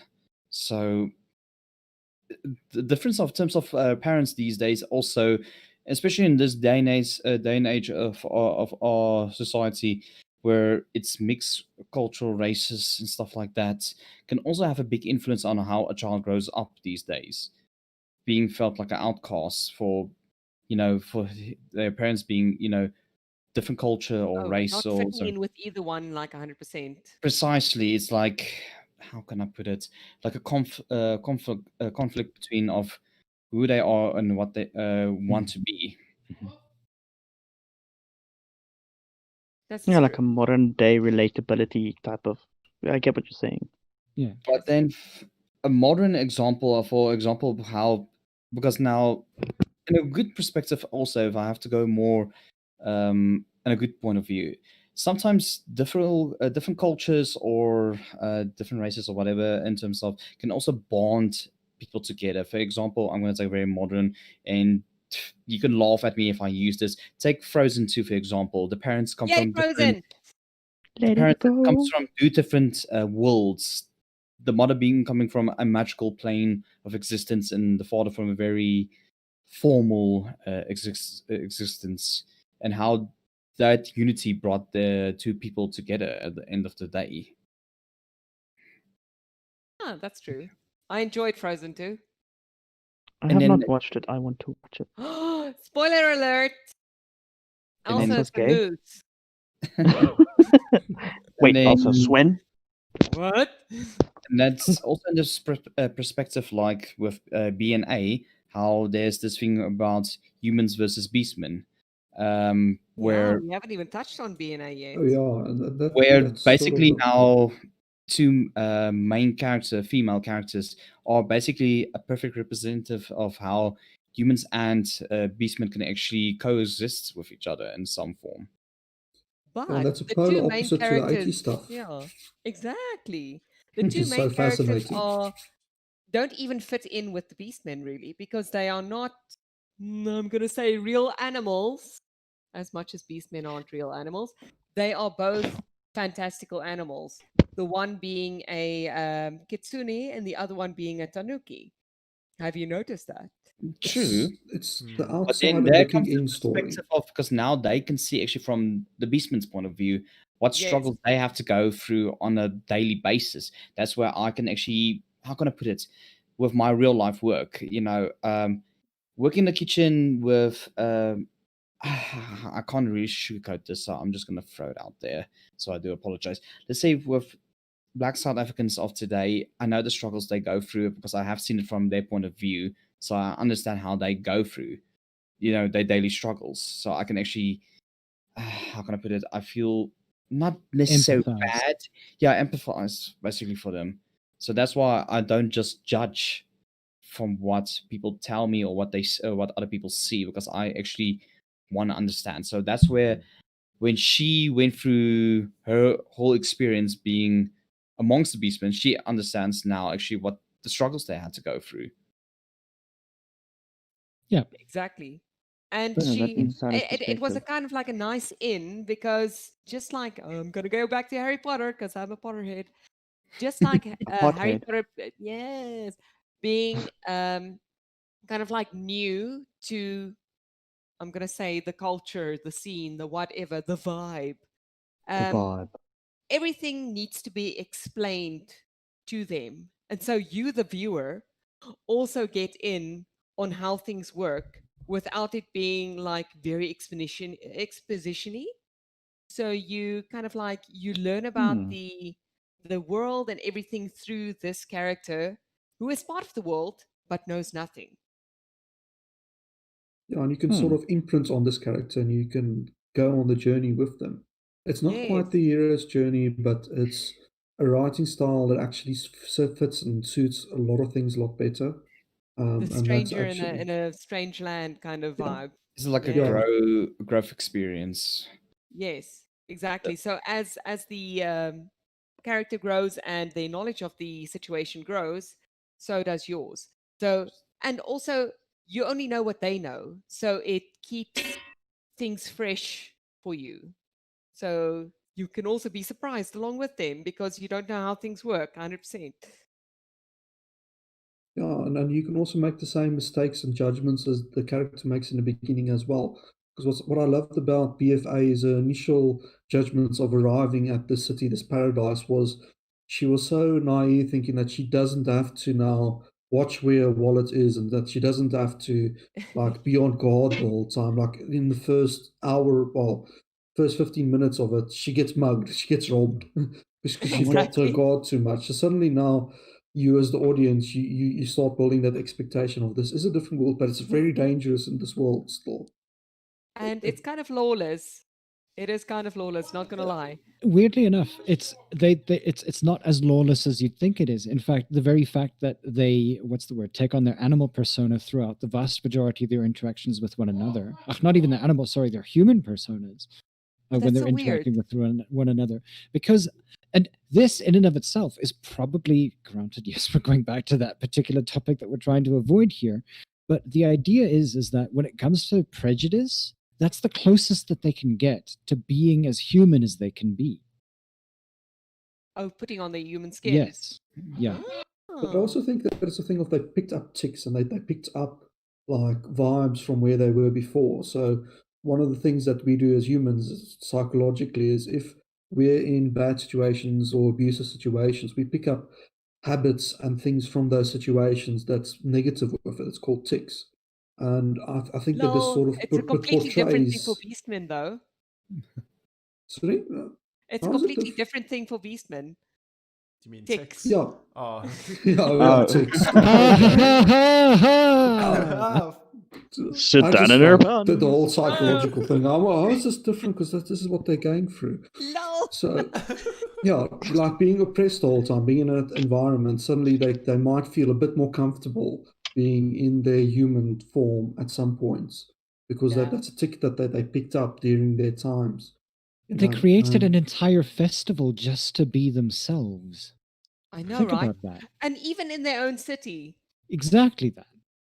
Think That's about like- the LGBT movement. Isn't that what we did with LGBT as well? Mhm. There's festivals just for that, and I think they portrayed it so well, and it shows how you can cover these topics with anthropomorphic animals so well, because you don't have to say this is oppression or this is LGBT or this is that, because you can take the problem and formulate it in such a way that it covers a broad range of Yes, problems, it and becomes a fill in the blank. people can fill it in themselves. And I think that's something that both Beastars and Brand New Animal did so well, is figuring that formula out and how to do that, how to use Anthro to get people to challenge it, how to figure it out and to add their own problems to it. It's like the proverbial ellipse. Yeah. I love it. Tempest, are you laughing? I'm not laughing. Oh. What? You're imagining things. Hear them everywhere. You need to watch the voices in your head, Ivik. Oh, well, I mean, I've yet to do my brain cleansing today. Lol, you don't have a brain, Ivik. See how funny that is? But now, let's talk about how violent Brand New Animal is. Yarra. Holy moly, so violent. Holy Like moly. the fight scenes are. The Okay, fight this is scenes this are- is Large honestly amount of something blood. that I feel is. Welcome to anime in general. Holy That's why I moly. don't watch anime. I was not Because there's prepared. zero chill. I don't know. But even let's do out the fight scenes, that freaking baseball episode, Exactly. Oh like yeah. the freaking flamingo freaking knifed the poor panda. That was Spoilers. beautiful. Though. It's like zip, dead. It's like it's Let's- kill or be killed. Literally, a dog eat dog will. That's what it is with B&A. I but mean, let's isn't do that what being BNA an versus animal is, though? Beastars in this, Yeah. because Beastars also did a very similar thing but differently. The violence that you still But it find feels in like Beastars contextual. behind the scenes, yes, it's psychological. It's not in your face violence, but it's Yeah. far more violent than BNA is if you think about it. Oh yeah, People definitely. getting Of people being sold for eaten. meat and Holy getting moly. eaten, Mm. and Yeah. like them specifically targeting children because the meat might taste better, or smaller animals. You know, Mm. violence, I think, in both of those have its place to describe the civilization, and in BNA, it's more to describe the sort of anarchy civilization where the violence that it exists and it looks at like anarchy in the beginning, but then you take a step back and you look at how that progresses through, for instance, with sports and that, where it becomes entertainment, and you've got this hierarchy who kills who, because they won't kill off like one of the very expensive teams, for instance. So there is a structure behind the anarchy and behind the violence, if that makes sense. But I mean, the same thing exists within tennis. The same thing exists within any of the sports that we currently have.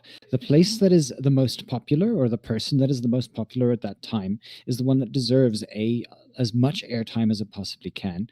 And if they're, the bad boy within that particular sort of scene, look at, say, the tennis scene. There's that one Australian tennis player who's got literally like he has every single news sort of station and reel talking about him in the same sense that you can talk about any other tennis player that was considered the bad boy and how they got, that kind of A reputation. reputation. But when you're looking at something like the animals within Beastars, or the animals within a Brand New Animal, the I don't know. Like, I think we'd probably have to wait for another series, or for the next series to be able to start drawing proper conclusions, because these Yeah. two series are really way in the beginning of how they can really sort of extend themselves. And I'm interested to see both. But weirdly enough, currently BNA is the one that I would love to continue watching, because Yes. it has so much more to it at this point. And granted, I mean, you guys have probably, some of you have been watching or reading the manga and know that that one goes far deeper, but I don't have that context. And I think that a vast majority of us don't necessarily have that context. So, like, I want to see that go further, but I don't think that the first series did enough in comparison to BNA to be able to grab my attention and make me feel like it's not going to just be a cookie cutter anime. Yeah, but remember, BNA is an original series. It's not based on so much on a manga or anything that came before it. So they had the advantage of fast pacing a story through. Beastars, I wish I can only describe it as being like this huge iceberg, and you just see like the little itty bitty tip. It's like the first few chapters of the manga. It delves in so deep into societal problems, and it rectifies and describes it so well using anthropomorphic animals further on. Yeah, And I'm here for that. and Sorry. we're lucky. We can watch both. We can still continue watching both and see how they develop. But now, style-wise, which one would you prefer? Because Yes. I actually like the stylization in Beastars. I Ooh. love For some Beastars for the some weird reason, stylization. it's such a unique art style. Yeah, It's I And I enjoyed it CG. love more the than way in it was Beastars. animated, and I love the hands, the expression in the hands, and They managed these. to make CG look Mm, good in anime, Mm. which so good. is something that you maybe see once or twice. Like I've ever seen it maybe done once or twice, and then there was this documentary about how they did it. They literally sat down and took the manga and then drew the actual expressions Oh, on paper first. Every single expression that they could find from the manga, they drew out. And then in the 3D modeling, they took the flat section of the image and they drew it out and they pulled it forward. So the expressions all matched exactly. Then they stylized it, add shaders. For instance, the fur on the characters, they used yeah. hair physics so that if they touch each other, the little brushes of Oh, fur so much goes of over the touching. Oh my goodness.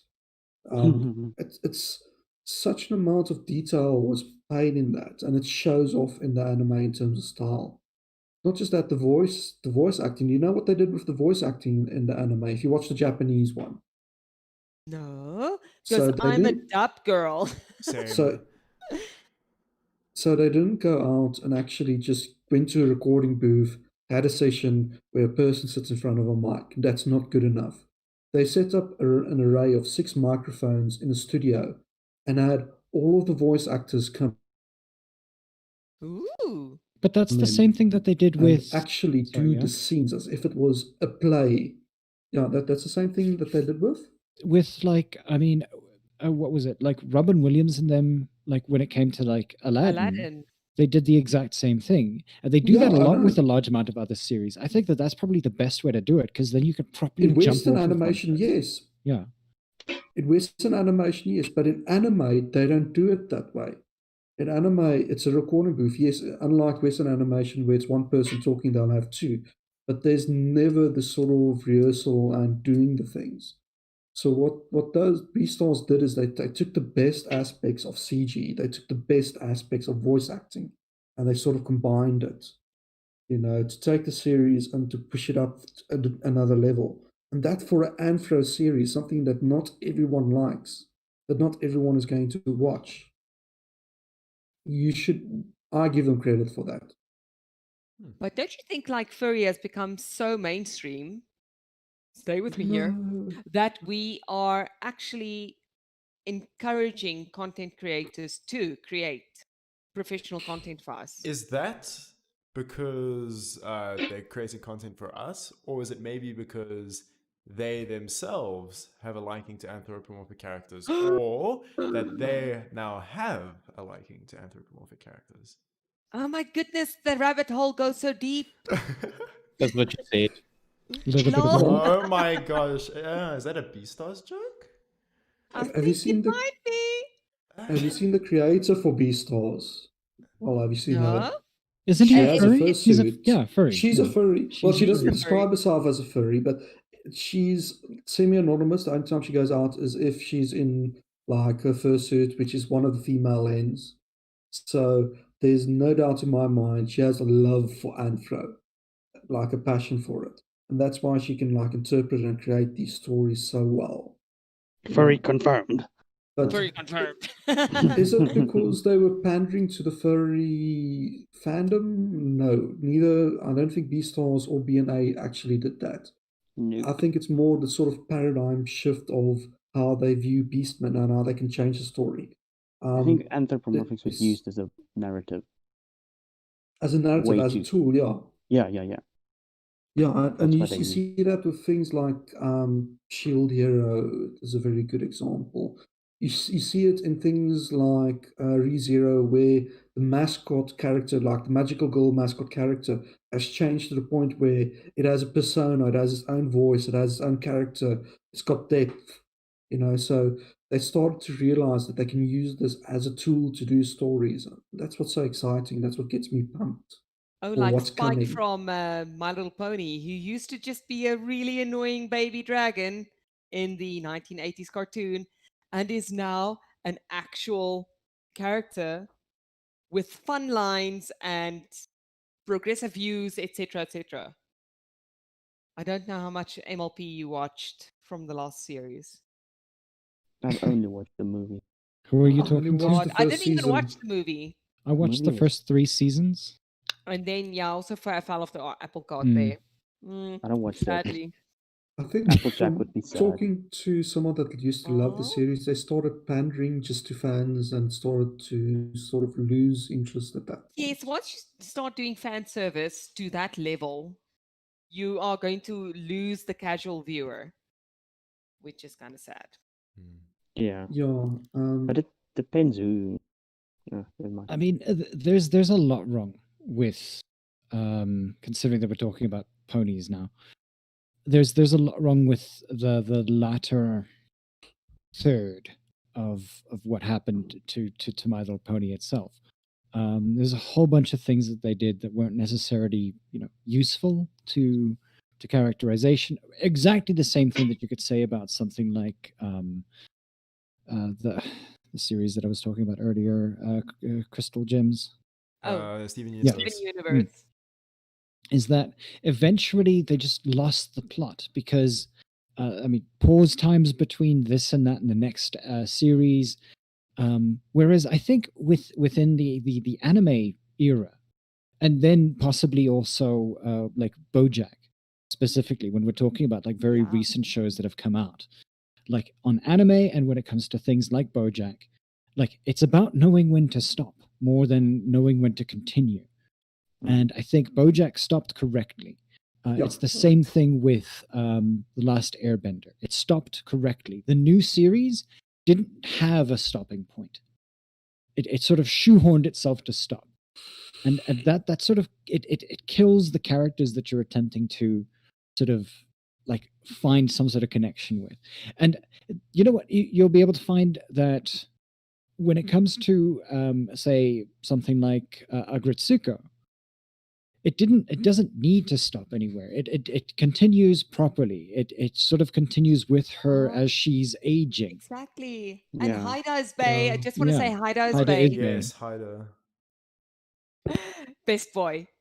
Yeah, Ida is best boy, and unfortunately, the way the series is designed, you know that Haida isn't good for Agrisuko. He won't be the perfect match, the end-all match that she needs in her life.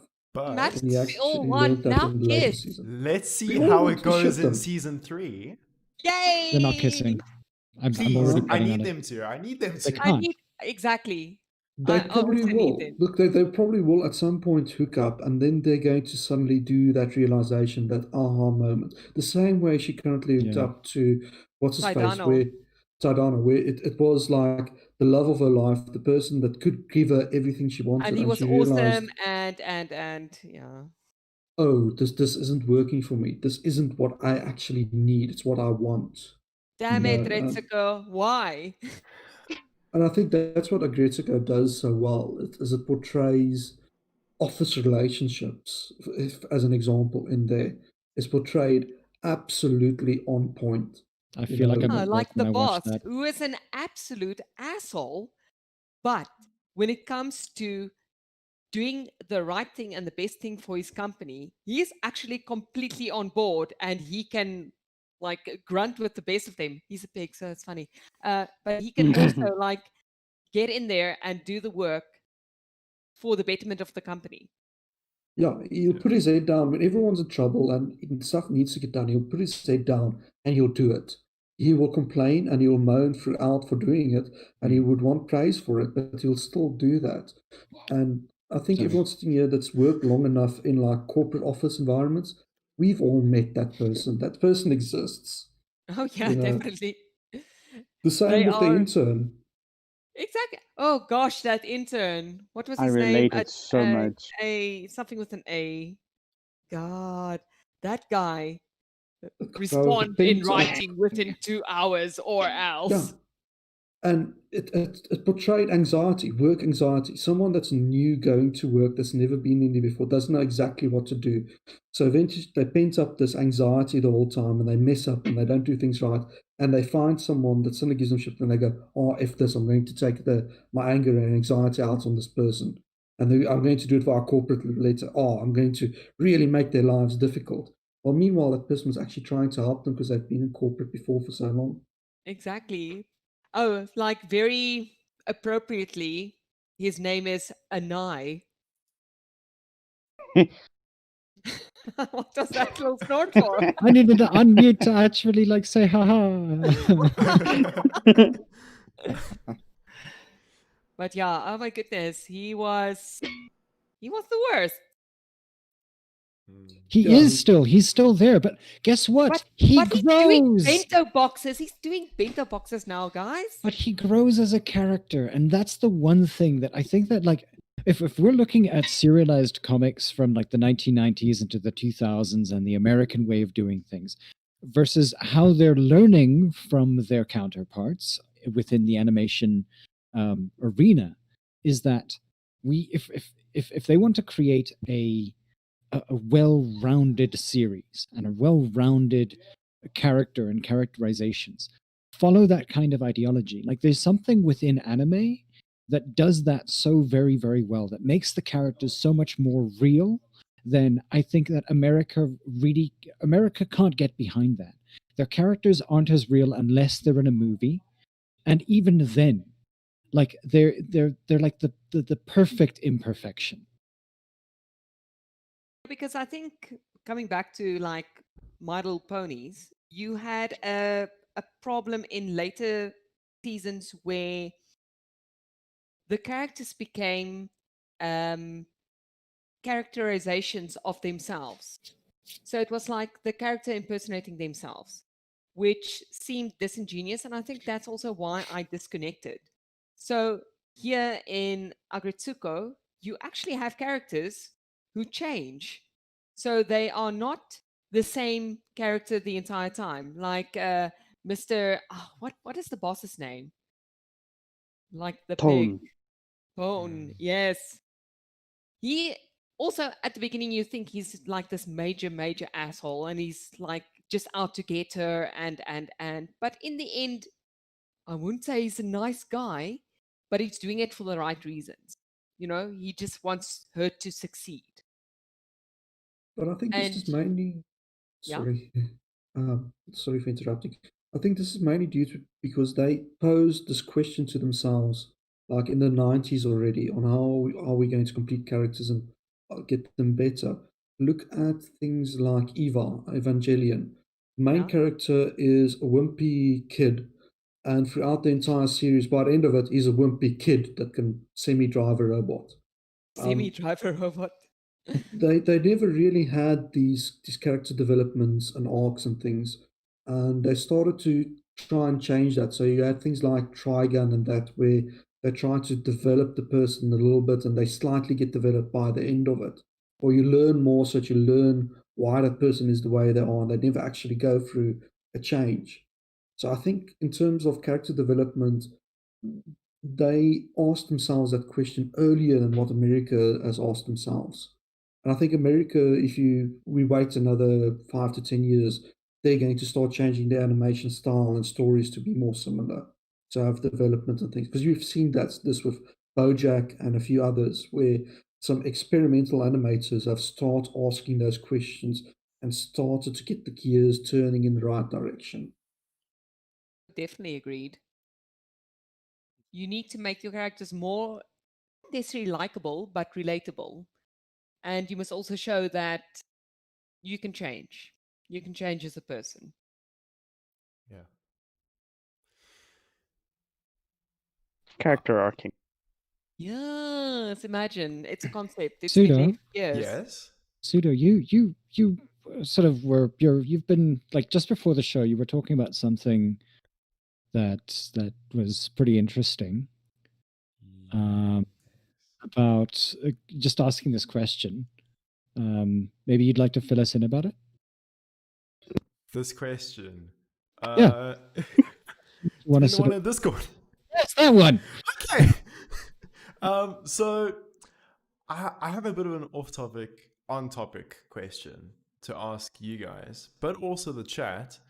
It's like, where would you want to necessarily live? Would you want to live in Anima City from BNA or Zootopia? Like Hands down, Zootopia. Zootopia? Okay. Anima City. Anima City. I think Anima Zootopia City is as too well. perfect. Oh yeah. Too perfect. It's like an idealized world, and I find that Exactly. boring. I like No. the nitty gritty and the potential to die, if that makes The sense. potential to die. But I want to live forever. Badass as well. Freaking hell. Like seriously though. That's a good question. I don't know how to answer that. Well, compare, okay, if you have to compare the two, like the animals there and the animals from Zootopia. Zootopia is straightforward, basic animals.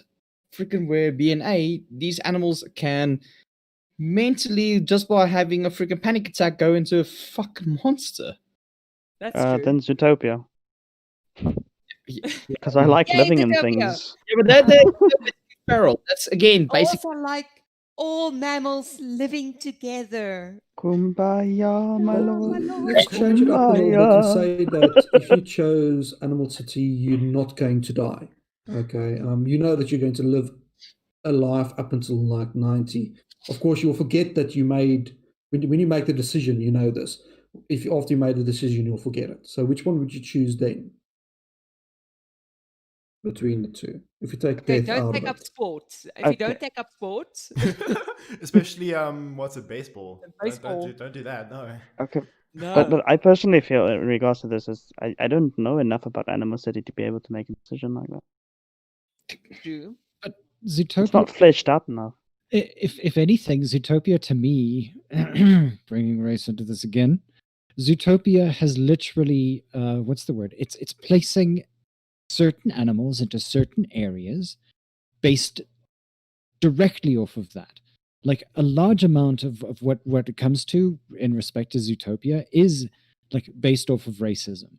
Like the city itself is broken up. It is I literally, mean, it's not racist Fly, that a fox. camel lives in the desert, yeah. But the thing is that and they also live some other places. it's both accepting but also limiting.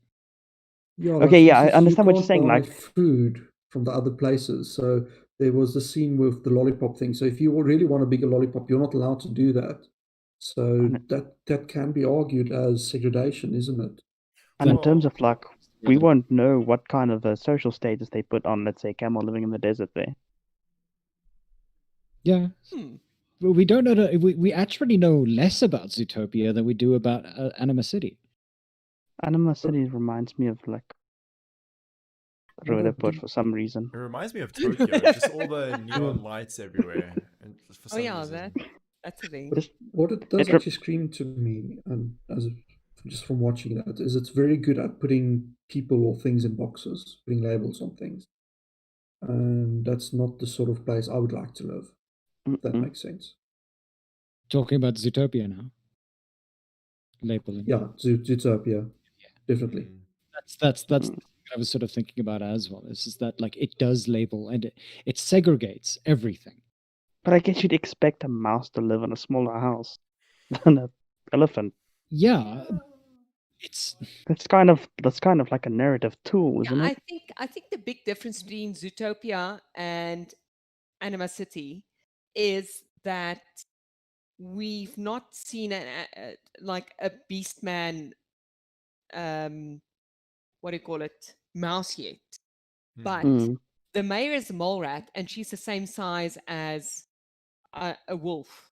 You know, so there's no disparity in size there. So everybody can live anywhere. And Whereas in also Zootopia, you have the difference in sizes according to species. that's the other thing. Also interspecies, where Zootopia is, sheep with a sheep, wolf with a wolf, and whereas with A being bunny with a fox? We want Nick Wilde and Judy Hopps together. everybody wants that. We want Judy it. We Wilde. want it. So much freaking fan art of it. We need it, please. Then talk to damn Disney about that, okay? Don't Basic We're furry gonna trash. gather up Oh my god. thousands and thousands of furries and just go, "Hey Disney, please give us them together." hey Disney, give us a Disney doc. The funny part is Disney has the power to say no. But they Well, also in have the the power to say 80s yes. Yeah. In the 80s, Disney did try to do the After Dark thing. They did release 2 adult movies, so it didn't work. Well, the Um, adult references even in more, how can I put it, modern Disney movies or even older ones, to be honest. Who Framed Roger Rabbit? But okay, that was not a Disney movie. What about, was it a Disney movie or was this Pixel? Was No. What's it called? Eldorado? Oh, It was Road. a road to Eldorado. Yes. Yeah, I believe that was a Gosh, Disney movie. there was some steamy scenes in scenes in Yeah, there. where she was like freaking kissing with him She until was a hoe. I slept. Oh, but she got Hoe up. but she got that fucking thighs, thick thighs. Damn. Like damn, boy, she thick. She thick as fuck. Okay, Yeah. but Suda, you asked the question, so now I'm asking that same question to you. Oh, yes. Mm. I'd have to say Anima City. Like, yeah. So why? Do you have like a reasoning why? Death Prob- wish. No. I guess Because it's if you, yeah. as you guys were saying earlier, it's just that there's that segregation in Zootopia, and it seems that in Anima City, that segregation doesn't exist because Mm. mainly if it comes to something like that, it's survival of the fittest, like we saw in that one scene. with Where the they, horse and something else. yes, it Yeah, was and okay. There's Zootopia. an indifference. There's something wrong. You settle it out between you two. Just don't mess up our office. Yeah, basically.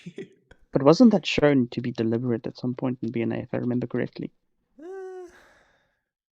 The digression. Oh, it's basically well, they explain it in that beastmen are very emotional. Well, besides from emotional, the other thing between BNA and Zootopia is there also sexism in between that particular scene where that woman gangster club compared Oh to yes, with the lion and the Yeah. Oh dog. yeah. That was in rough town. on those poor children. Yes. True. But they learned how to read, guys. It was Yay! The purpose of being reading. more. The thing is, I think like Zootopia, weirdly enough, as much as Zootopia is where it is, it's not as real. That's the thing. That's why BNA Yeah, has more real life scenarios compared to Zootopia has. Okay. Apple Pause is a good question. It says, wait, y'all, we're talking about sports in these series, but how would horse riding work? Oh, Oh my god. No, especially in BoJack Horseman. Right? there's an anime that covers that, but then if I actually mention its name, everyone is going to know that I've got really trash taste in anime. But I'm just going to put it this way: there's like an anime that came out more or less the same time as BNA that has a school of animals who's also very hot girls in there. They've Oh, got like athletics and stuff. I know which one. Don't mention the name. Don't mention Oh, the name. what? We're not mentioning the name because But I'm not going to associate with it. But they do have But like now I want to athletics know. there, that's right. and the athletics was divided the same way we've got normal athletics, and the whole thing was like the horses could just run, and people could just run, and etc. Okay, no, I'm thinking of a different one. That's You're thinking related one of where there's like human guy, and they started like cooking club because there's all these clubs in the that. That's the one I'm talking about as well. No, there was Oh. an episode. Remember about the athletics another section. one that I know about where literally well, it's more new kind of style where it's female horse ninkos or whatever you want to call them, and they literally run the track like your normal horse racing. Oh, I've seen. Okay, That's I've not fucking seen hilarious. that anime. That is not the type of anime I watch at all. But it is very good. Oh. I heard from a friend.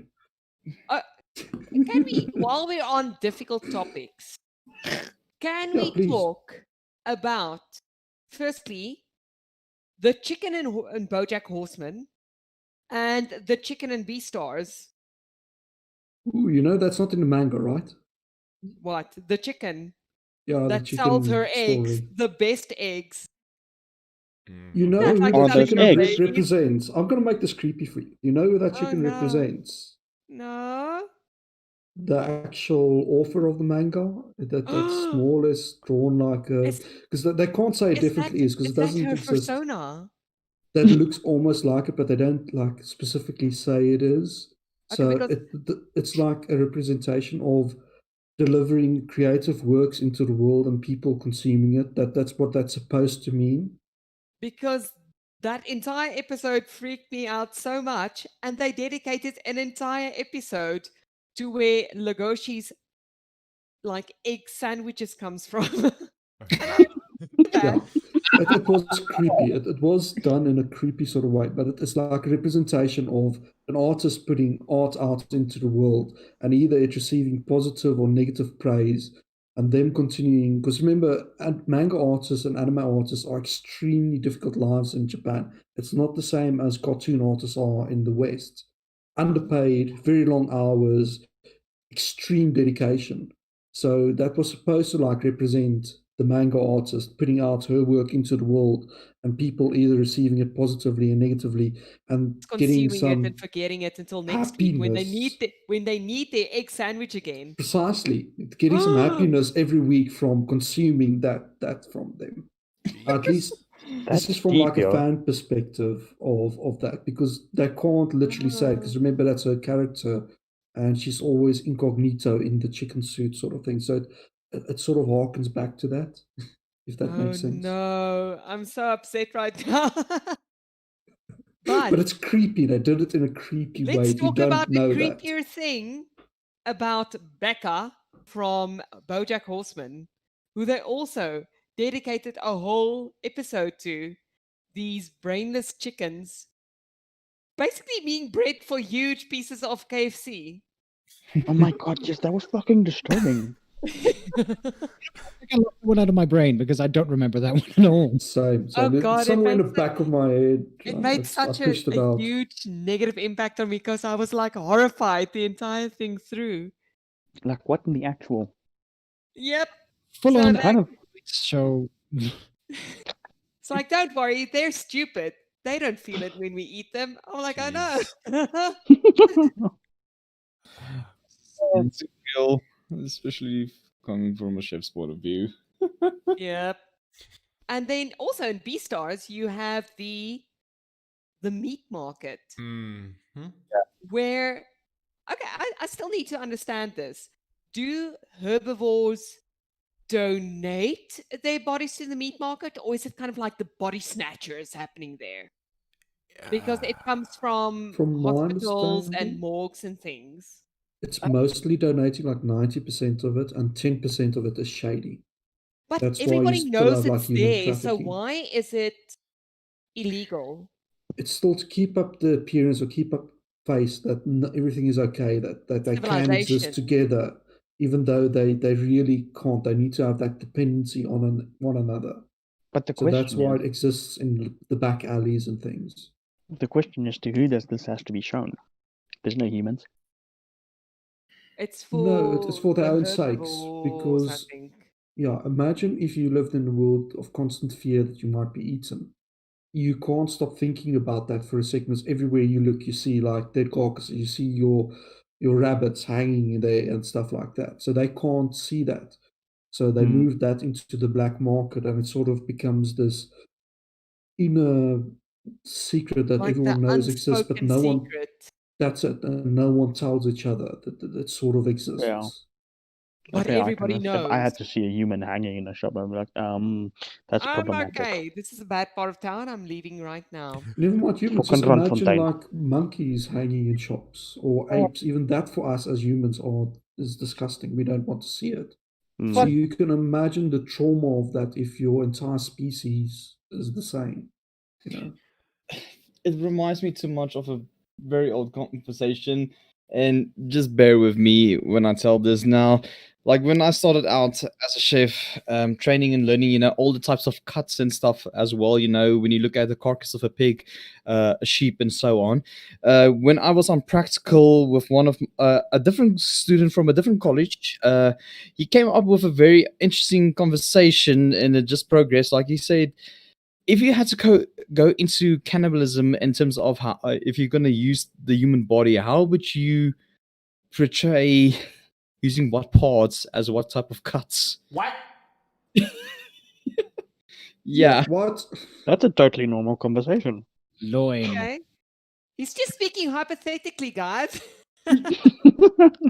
I won't go into that, but it was a very interesting question. Just thinking about is like, in terms of the human body, doesn't necessarily have as much meat as what you would get from an animal. So, what would you actually use for what kind of purpose and what kind of cut?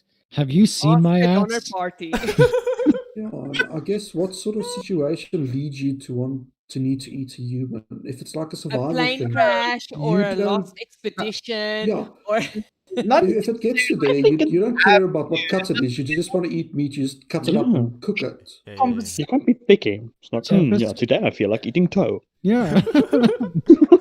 I'd like several of them. I want my little nuggets. literally, I'm literally pissed out of it because now Human tendies. it's like how can you compare a human rump to a piece of beef rump? If You you see got my your rump ass. right here. okay, I'm gonna take this offensive or not. So it really doesn't matter. Then how much percentage of fat do you have on your rump? I've got a lot. I'm like, marbled. I'm a luxury few can afford. And the way Thick. go of humans, like marbled fat all over, lots of beer, lots of alcohol. I'll get a premium, you know. I'm okay with that. Put me in a Twilight says- stew, Daddy. His rump, shoulder, loin, inner thigh, ribs, leg of man. 6-pack on the bone. Leg of man. No, it's Oh. an interesting question because it also then deals with the fact of why do we present meat the way we do. You know, it's because you only have to eat. So if you only have to eat, why care? But yet we put so much effort into cuts and quality and everything that goes with it. Because Again- professionalism. But then again, it goes to different cultures and everything. Like, for example, with us as Afrikaners, you know, we have offal that we prepare and use. Or if you're going to be like I said, I don't want to be sound offensive or whatever, but if you like the Asian culture that uses everything, then yeah, It gets Yeah. interesting. yes, it does. But I think we should move on a little bit because No. we've Yeah. Yes, we've delved derailed into- into But yes, Interesting I- topic. yeah, I can't believe that these, like all three of those, let's say modern shows have delved into where does the meat come from that the carnivores eat Precisely. in different Oh. ways.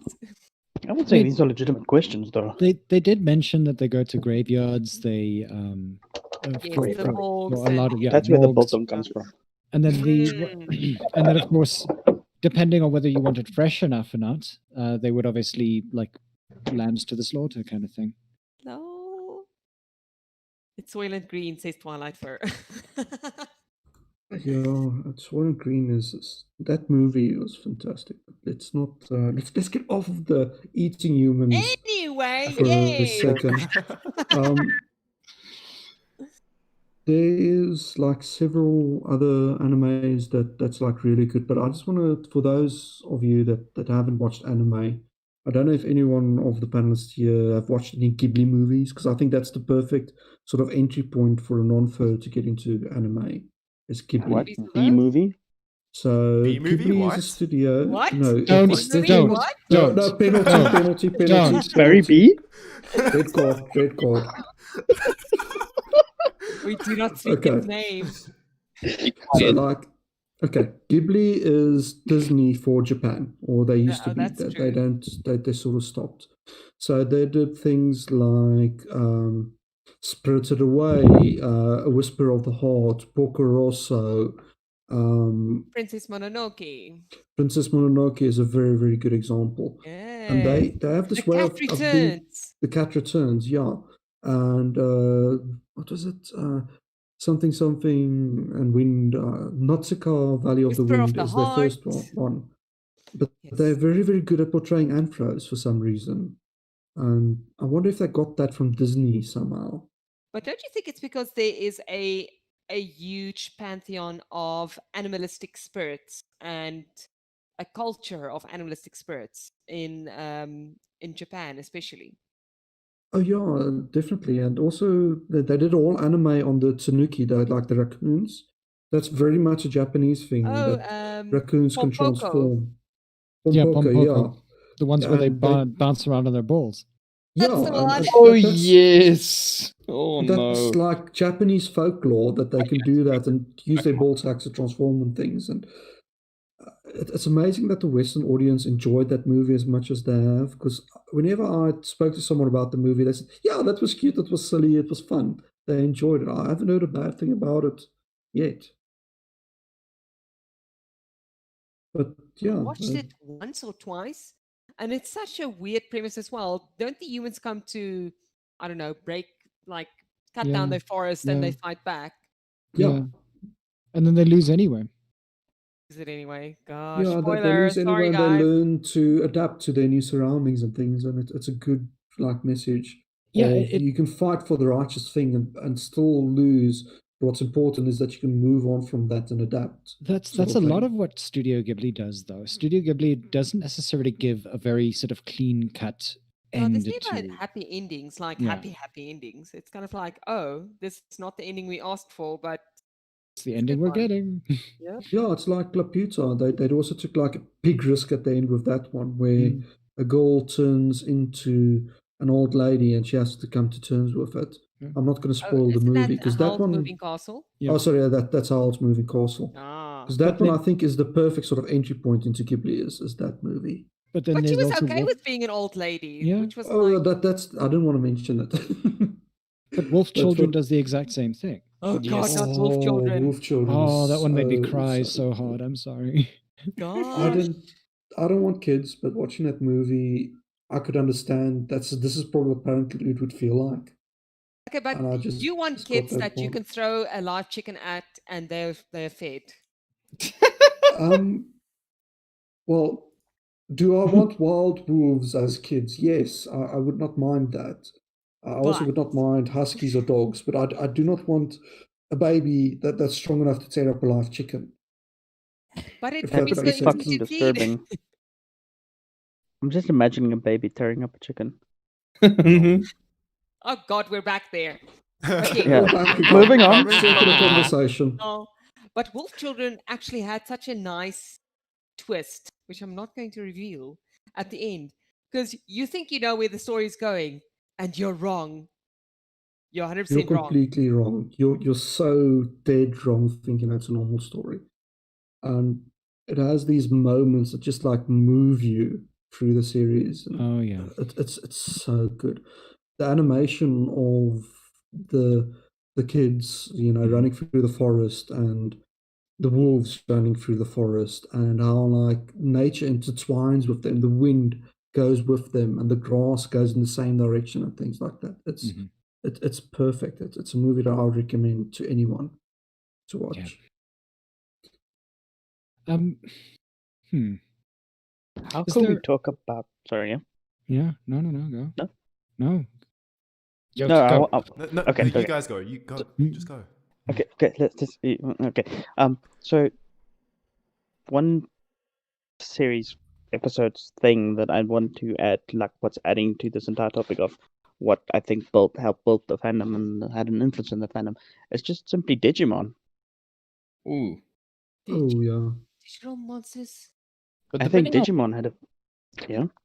depending on Somewhat, yeah. what you're talking about, there's so many series that came out. Like, are you talking about first generation or later? The one that came out in Can I just say 1999. everybody's that's gateway first drug generation was SABC. Renamon.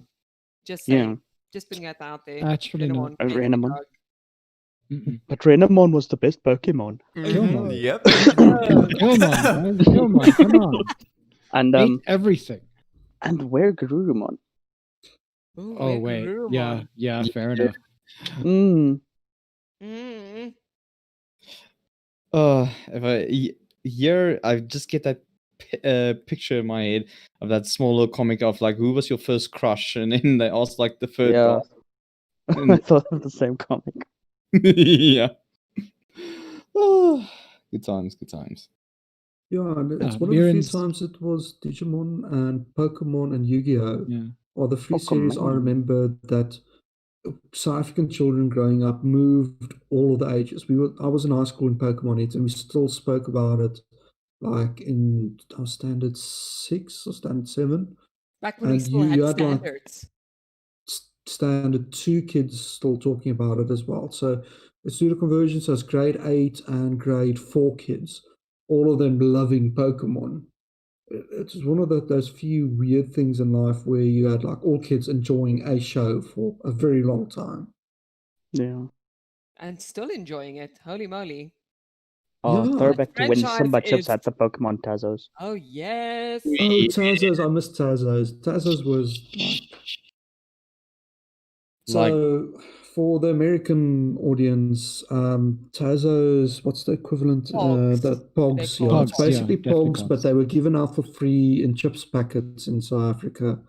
And like Pogs, it had the same sort of everything goes sort of style. So you had like animation, there was a series for that, there was movie tie-ins. There was at one stage like tops that you could spin. There was metal Tazos at one stage as well. Once. Oof. The DBZ ones, I remember. There Does were Digimon ones as well. There Just- was just- Digimon, yeah. Yeah, Just there were the saying. intertwining ones. said Pokemon Tazos brought the church. Oh, Oh yes. At our school, I still remember, what was it? Yes. Like we had an entire sermon where the teacher was talking about it, says like, so there's this Pokemon. It's called a Sea King. I need you to know that there is only one king of the sea. No way, you're kidding. I'm absolutely 100% Oh serious. my This God. happened.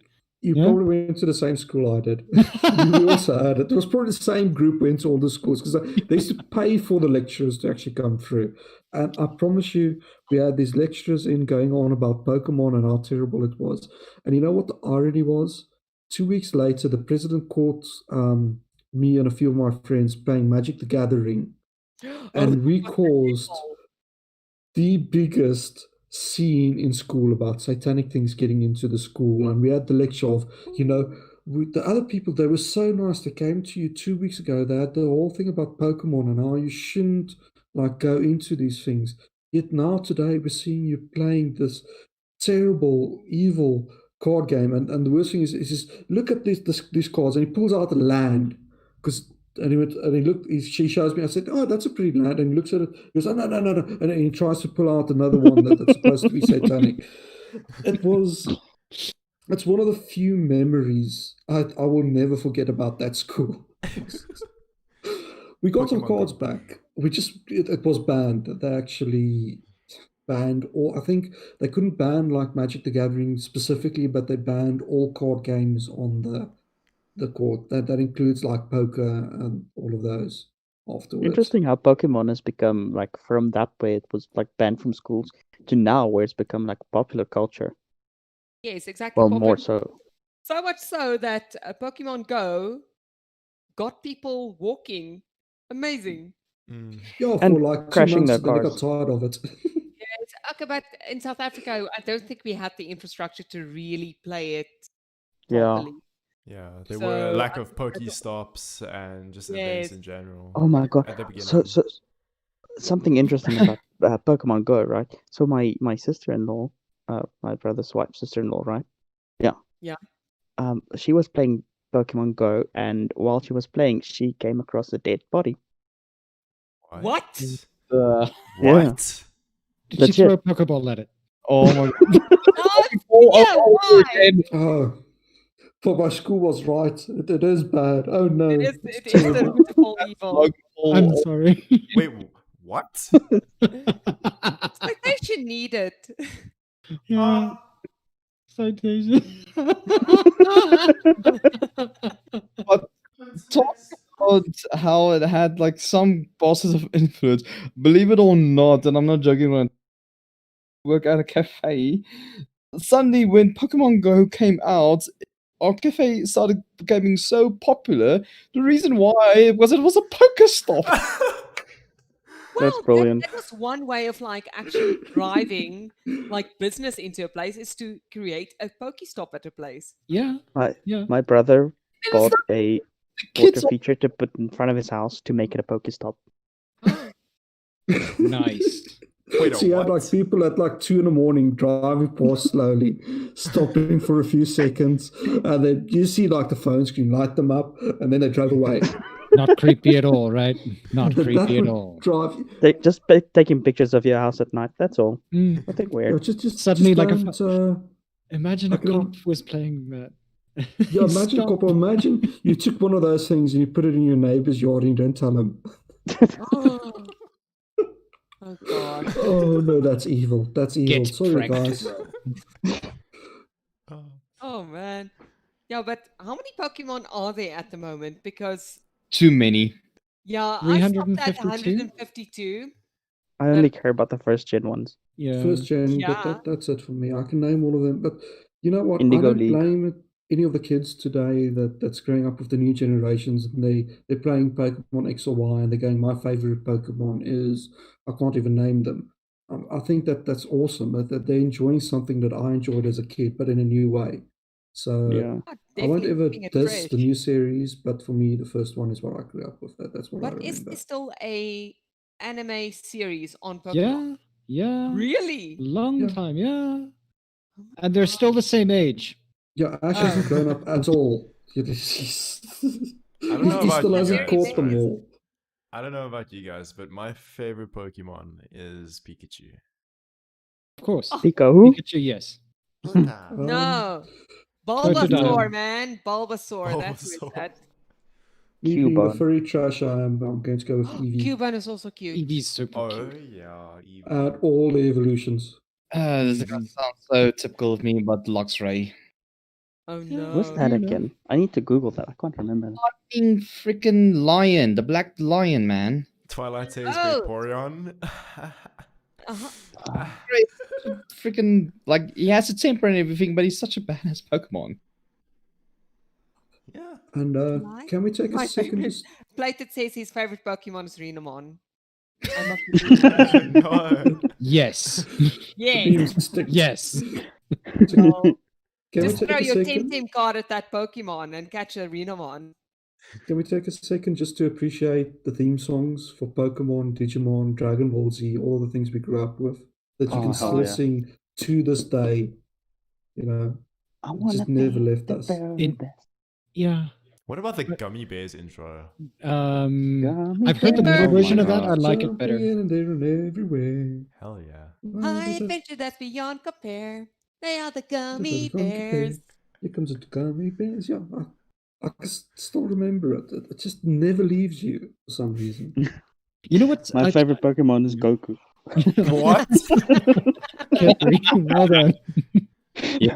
Kamehameha, you know? Mm-hmm. Crap, now I forgot what I was going to say. No. Okay. Remember to Oh. Pokemon Go to the polls. Lol, yes. Shut your mouth.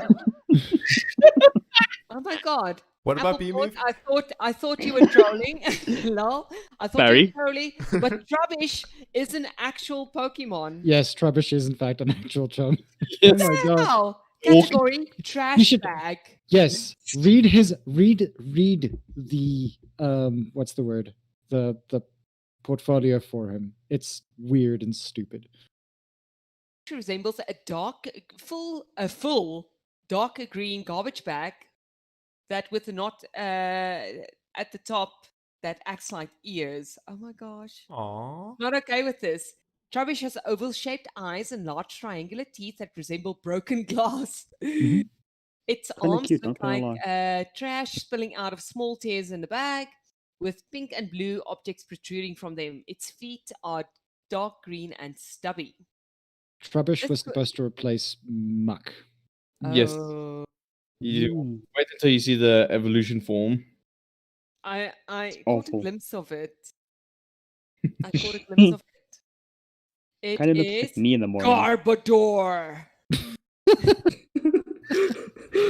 Isn't it like garbage truck? That's what I would think would be the natural progression of garbage bag. It's You've got basically, garbage it's truck. basically the garbage bag, but more torn up.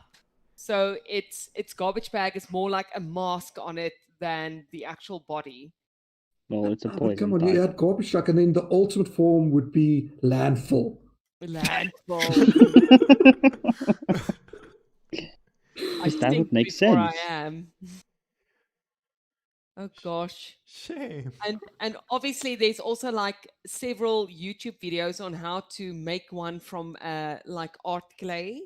Like, dude, I know. I'm like, okay. Pokemon Sword and Shield clay art Gigantamax Garbodor. Huh? I roll my eyes back and forth. Yeah. Oh. Okay, maybe let's see. I want to like just like leave that here for people to look at. I hope it works. Does it work? But then again, Generation 1 also had weird ones. It had that, I can't remember the name of it, but the one that's only purpose was to spell letters. So that you could like spell words with it. I can't remember the name of it. It's like, Or magnety did things. we ever find the purpose of the P? The little egg one. Doesn't it become like a really powerful Chukapri. Togepi? Togepi. Togepi Why then did- turns Togepi. into I think it's got a three base evolution. Togepi evolve into Togekiss, and then Oh, yes, it Togeti? was this really badass strong one. I remember it. Yes, but it's an egg before then. So It had like 3 heads, I think. no. I think. Playfit says that okay, at this point, Pokemon are literally just mixing words in the dictionary to make new creatures, and I agree. Like somebody probably sits there with like a pen and paper and goes, okay, rubbish, crabbish, rubbish, trubbish, yes. Not only the names, it's like how they went from, let's put it, from the first generation using actual like mythical creatures and stuff like that to create the Pokemon, from using household objects. Oh, what next generation Pokemon are we going to use? Oh, this garbage bag is so inspirational. I will use this. Like, Imagine what? the animator just sitting there in the studio, like, I have no idea. Next one's Stairs just are called trash can. speakers. And So- fan. What creeped me out Wacom about the new tablet. generation is you have dessert themed Pokemon. Oh, vanilla. Don't even. Let's eat them all. I mean, sorry, And, catch. well, Gotta the eat description them says all. if they like you, they will let you lick them and they taste like XYZ.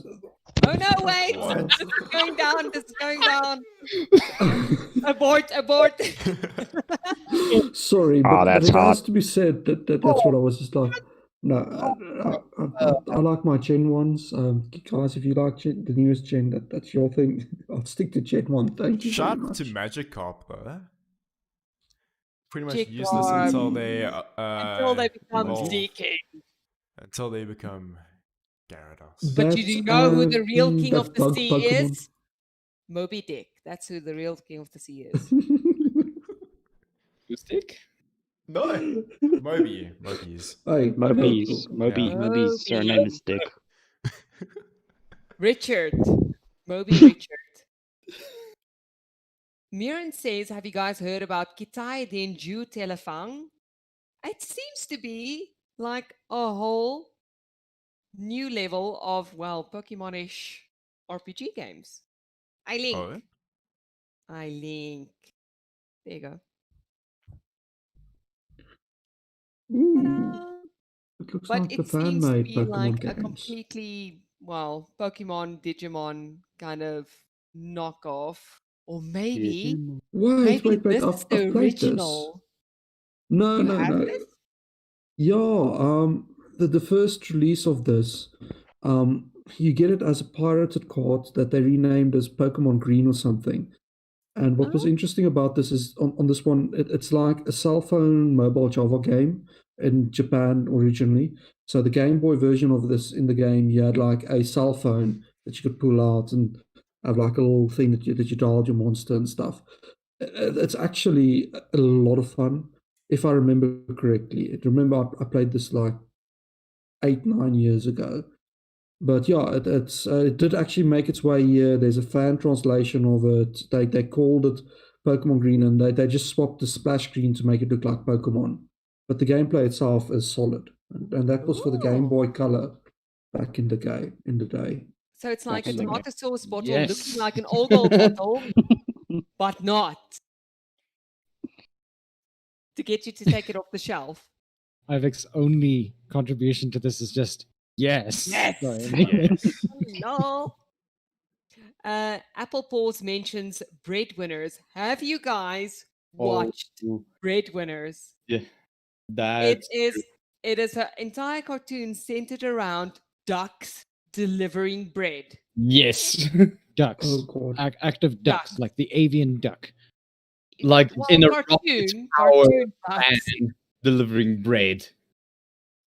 There's another anime about bread as well, isn't there? There's an anime about Go as well. Falls. No, it definitely doesn't fall in my tastes. Yeah. There you go. There's breadwinners. You can like go check it out. Sorry, guys, my internet connection is getting a bit spiky, so I might interrupt people or something. No problem. Oh yes, like the stream. I'm gonna like the stream. Everybody like the stream. Yay! Be like Yay. Yeah. Lekkere streamer. streamer. Like and subscribe. No, no. So Krabbe. No need to look. No, no. Okay, so Nani? there's one show oh, fruit That's- basket. relatively new. Oh, Fruit It Basket's aired amazing. in 2015. Oh. Yeah. It's a Cartoon Network show, We Bear Bears. Oh. Yes. I love that so much. I love it so much. It's Like, so how wholesome. deep is that? It's so wholesome. So much character development. It's and I beautiful. identify deeply with Panda. I think that's the only series where the backstory of each character that I don't mind watching, especially from where they come. Especially Oh, the baby bears. Oh, so what's cute. the quiet one's name again? I forgot. Ice Bear. Ice bear. Ice Bear, like his whole backstory from on the glacier with that old With man. the guy, yes. And the I love axe. Grizz. Oh, Yes. I think I identify most with Grizz. Yeah, but you are like Driss, to be bloody honest. Oh, That's full of nonsense. no. And what's that like Australian New Zealand one that's with the dogs? I can't remember. It's a The koala. Paw Patrol? No, Oh, it's no, not wait. Paw Patrol. It's the recent one. Are we Yeah. talking about a different show? Yeah. I can't remember what it's called. It's you see like clips on Twitter. Oh, about Bluey. it. Yes, Bluey. Oh my Bluey's god, Bluey is the awesome. most wholesome Yeah, thing that- in the entire world. I want to watch this show so badly. I need think So that's very also a bad. very big influence in the furry community as well. Sudan, Mm. remind Yes, me in dear. PM so that I Yes. can, remind me Yo in ho PM. ho and a bottle of rum. No rum us because rum is illegal and so are other things. I need to watch that somewhere. Lol. I But need it's to. so wholesome and like I like the way that the dad interacts with his kids. Hmm. It's kind of like it's Wait, isn't Bluey on he Netflix? doesn't he doesn't well no it's not on Netflix. I think it's It- on Disney Plus. It could actually, yeah, Which it I could- can't Hmm. access here legally or illegally. Then get a Osman, VPN. he knows where to stream it. NordVPN. The This sponsor stream is of the definitely stream. not sponsored by. NordVPN. Don't forget about Raid Shadow Legends. Ha. No, absolutely No, not. no. They can offer us $1 million unless they offer it directly to Husky Rescue or another Animal Sanctuary. We will not do anything with Raid Shadow Legends. Shadow Ooh, I Legend. smell controversy. Someone Oh. clip that and send it to the PR team.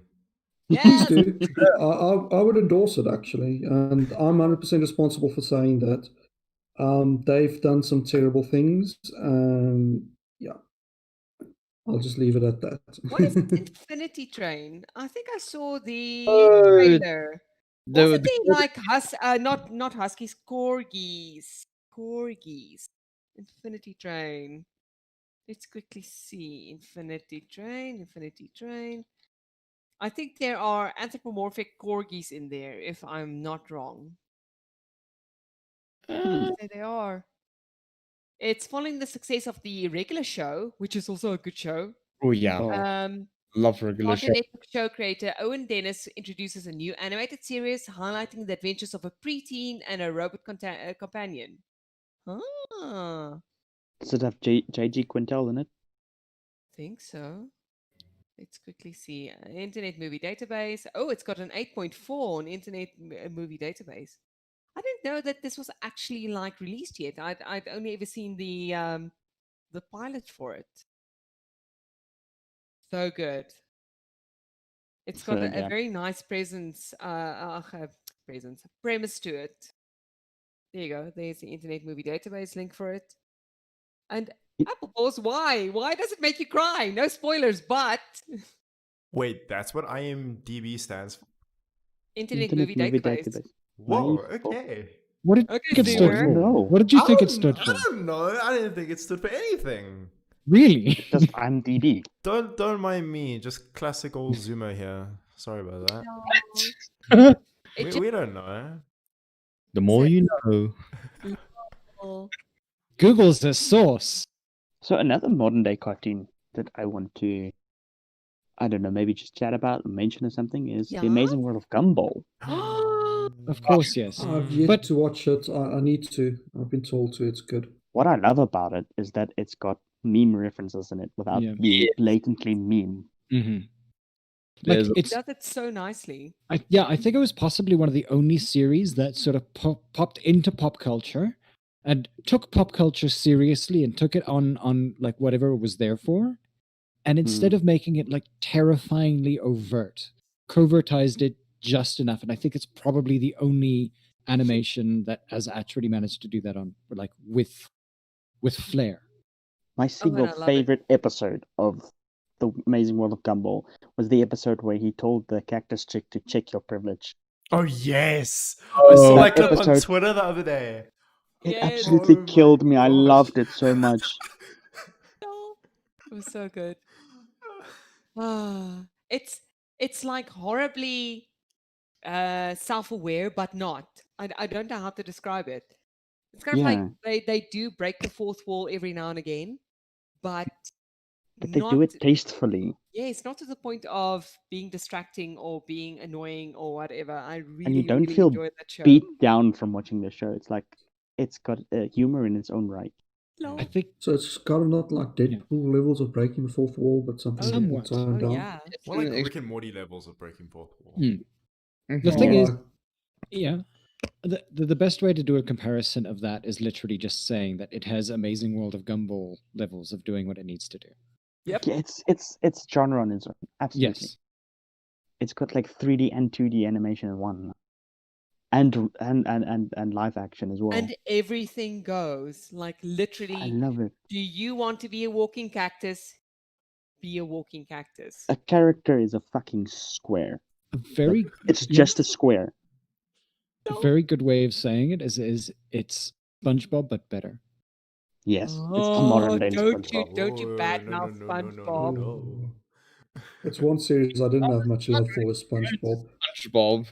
It was silly. I OG enjoyed it. SpongeBob was nice. It was silly in that Nickelodeon way, which I don't sort of identify or like too much, if that makes sense. But if people enjoy it, people enjoy it. I'm not going to badmouth them for liking this show or anything. But it wasn't my thing, if I could put it that way. Pretty wholesome though. Yeah. And I unironically love the SpongeBob musical. Yes, there is a SpongeBob musical. Still need to see that. It's I remember going amazing. to watch the SpongeBob movie as a kid. Oh, the movie. Movie We sucked. had the entire cinema was empty. We were the only I people wonder there. why. We thought it was amazing as kids, obviously. Oh, obviously. Well, talking about disappointing movies, South Park the movie was one of those. I The wasn't allowed first to watch one? it.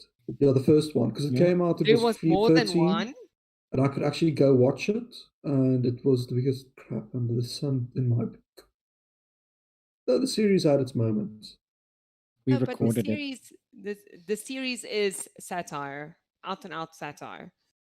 Apparently, they didn't know what next week episode was going to be. Mm. To remain topical, they basically made the entire series in like a week's time. So they would like zone in on topical topics for the week and pick one to make the show about. And that's why the style and that's why, everything about the show is because it was topical and made on the fly. That's why most of them get taken down and censored. Yeah, Sorry, exactly. I missed what we're talking Yeah. about. South Park. Yeah. Yes. Yeah. Oh yeah, and they've got an interesting way of writing their story for the episode. Like instead of using like the and then, Yeah. they use a method called the but then for and what then. I think was the Oh. method called. It's a everything that happens with a consequence. It's not just empty filler. Like, say something in the thing happens, it happens because of this happening, and then this is its consequence. It's very interesting. It's just a writing method the creators used. Matt Stone and Yeah, Trey Parker. the opposite of that would probably be like Family Guy, which literally feels like they're picking random words out of a hat to make a series and then gluing it together with and then the whole time. Literally, So Yeah. that is actually one of the shows that Trey Parker and Matt Stone referenced in one of their workshops that they had. They said, "Do not write a story like this." Even though I'm still a fan of Family Guy, but yeah, yeah, but Family Guy is something that's good, like in short stints, watching 1 or 2 Yeah. episodes. You can't do like what you do with South Park, which is sit down and watch 6 episodes in one go and then take something away from each that's a little bit different. absolutely. The show also, South Park, has some really bad takes on things, but then on the other hand, it has some really, really good takes on things. They don't always get it right, but if they do get it right, it's a good show. It's really, really good. It's a very hit or miss Yeah. concoction, yeah. And what's nice is they admit it in later episodes. They mock the ones they got wrong, like, completely. Yes, Can I just segue for like half a second, since we were on Cartoon Network for like a point? I just want to bring up one last series to talk about. Yeah. Mao Mao. Oh, love Mamo. I've not watched that I've never yet. watched You need it. to What's watch it Mao about? Mao. It's That super is- good. It is good. Like I it call is. myself a Cartoon Network fan and I haven't watched it. I need to watch it. Mao, I don't know. I can't really compare it to that.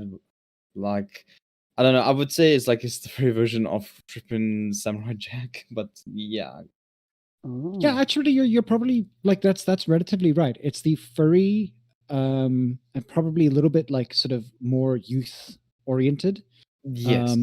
But it still has both youthful and adult-ish references to them. It actually has. Yeah. Actually, was it has like the struggles also of people have especially with Mamo getting approval from his father for him being the smallest in his family and trying to be as great as the rest of his family. Like, yeah, that's like a lot of things you can actually put it in. That's both youth and adult wise. Sounds interesting. Sounds worth a watch. And someone mentioned Cowardly the Cowardly the Dog. Oh, and Courage Oh, the yeah. Cowardly Dog. Courage Yeah. the Courage Cowardly the Cowardly Dog, yeah. Yes. Oh my god, the cartoon that gave me nightmares as a kid. Especially with Return the Slab. You Oh know, gosh! One Yes. you know what gave me a nightmare? Is that fucking headless chicken. No, you know what? One gave me freaking creeps. The guy, the barber with that creepy ass smile. Oh, Oh gods, no. Oh yeah, was no. so friendly and so spidery. Yes, like so naughty. Ooh, I get chills. Listen to Naughty. Oh, It's sorry. weird. It's one of those Oh, series that's November. so highly regarded amongst everyone I've ever spoken to. Yet I never liked it due to the art style. I just couldn't get into it. It was the start of that overly stylized quick drawing method that they used. It's Courage, and then that other one with the robotic dog in the robot in the dog suit, and it's Invadism is the other one, and a few others, because it started that fashion of quick animation, pastel colors, and I just couldn't get into any of those for some reason. But Invadism was good. Oh, Invaders Zone was the best. That's what everyone tells me. But I can't watch it long. It's just it upsets me. The pastel, purpley, obscure sort Yeah. of camera angle views. And It stuff. fits It's with the madness of the character. Like, Yeah, how it can kind you of they used it as a way like to like he is so chaotic. Like, how can you not use that?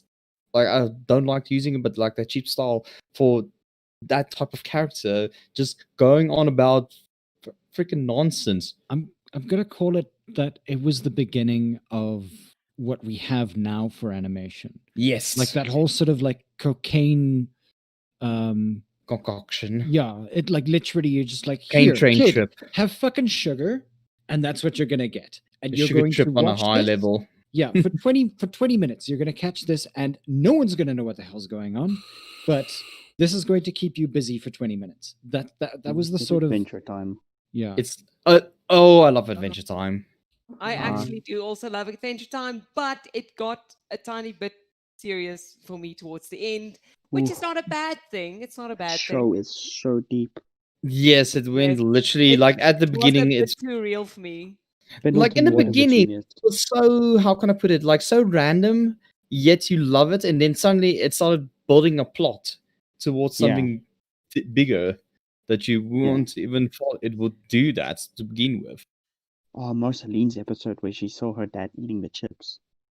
Daddy, why did you eat my fries? I Do, bought do you them know? and Do they you know were what It's the theory like- behind that is? The theory behind that episode was that she caught her father literally eating her mother, and she blocked out the images as he's eating Oh her my gosh, chips. that is too deep.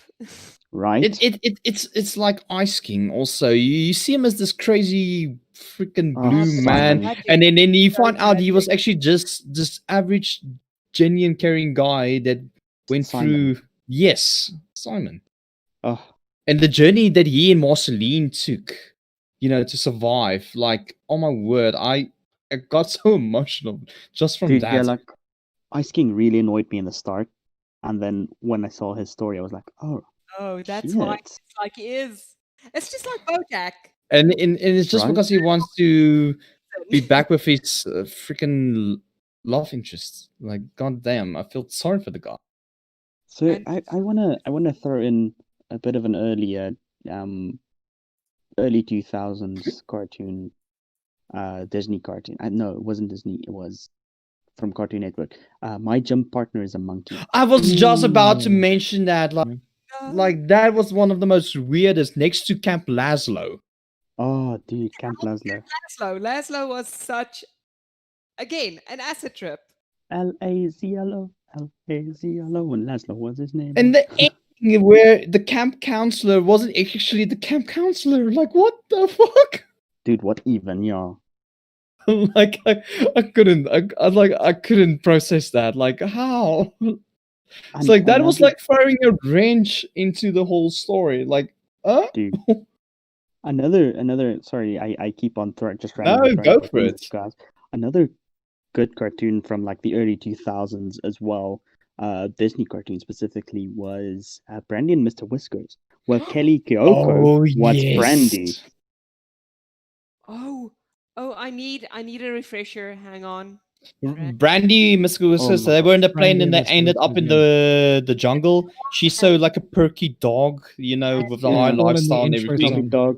And he was a. Yes. It's literally in the theme song. One I hand haven't for watched Pooch. any of those. The last three, I didn't It's- watch a single one. It's not that good. Like again, It's what I grew up with, cocaine-filled though. kids shows. No, Okay, so- not these. I dropped the But link. that's what I want to ask from you guys. Is it worth it for me as someone that doesn't like Courage the Cowardly Dog or Invadism to watch Adventure Time? Because I just see the fandom for that and people absolutely go crazy about it. Adventure Time, I would say is worth a watch because it has Yes. an amazing story, regardless of the art style. Yes. Look, if you find yourself a little bit annoyed by things like a really acid beat type of art style and stuff, you might be somewhat annoyed with it because it like defies all the laws of graphics and all even the laws of physics and stuff. From what I even can see from it- without the storyline and everything, it has morals as well in some Yeah. of their episodes that actually you can actually learn from. It's such a well fleshed out story. I would Yeah. honestly recommend it. Yes. From what I can see, like the art style for that is a little bit more tolerable for me. It's not the pastel-y black and overly. Look, I think for some episodes you're gonna think like, what in the actual fuck am I watching? Mathematical. But it's good. Cool. Like yeah, fucking fun. But now, on the other hand, Tops I Blueby. feel a lot. Talk through. A lot of the enjoyment of most series are because of, say it, hype. So if you get on the hype train after it's left the station, you may not enjoy it as much because you don't have as many people to enthuse at over it because everybody's kind of like moved on.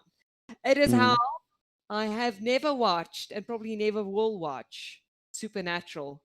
It is. I've watched like the Preach. first season of it, and I went like, "Oh, okay, I know where this is going. Okay, I'm not watching this anymore." Mention from chat Foster's Home for Imaginary Friends. Oh, that's Oh a my good. God. That was a good series. That is probably one Yes. of the cartoons that made me become a furry. Really? Yeah. Yeah. Eduardo was like my favorite. Like such a softie. Like Who was the bunny butler? oh His name? Wasn't his name Wilfred? literally Mr. Whiskers? No. Give you the name now. Mr. Anyway, Harrington. Mr. Harrington. Yeah. Anyway, I had a dream where I was Mr. Harrington. I can't picture you being Harrington. You are too I'm too up there. energetic and crazy to be so formal. I can't picture you that way. Your dreams are weird, yo. Yeah. So I to want to sort know of what you're round- smoking or drinking, man. My So God, to if I sort knew. of round out our discussions tonight, you mentioned before that probably turned you into a furry. Can I ask the question that everyone's been avoiding?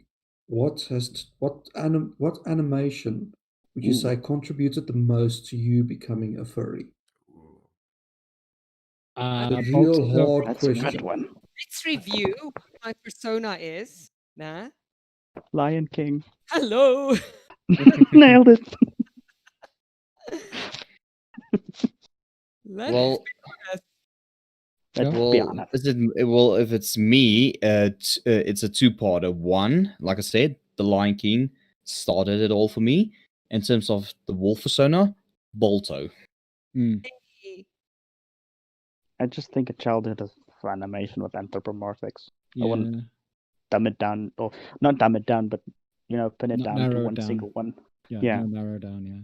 I don't think an animation actually got me into, or any kind of anthropomorphic character in a movie or anything got me into the fandom at all, actually. For me, it was the fursuits. Ooh. For me, it was the okay. furry TikTok war. That's what happened. Yeah. I, But I, let's say now, back when I became a furry, back in my day, there was hardly internet in South Africa. So we were like very much relying on kind of your movies and your comic books and things.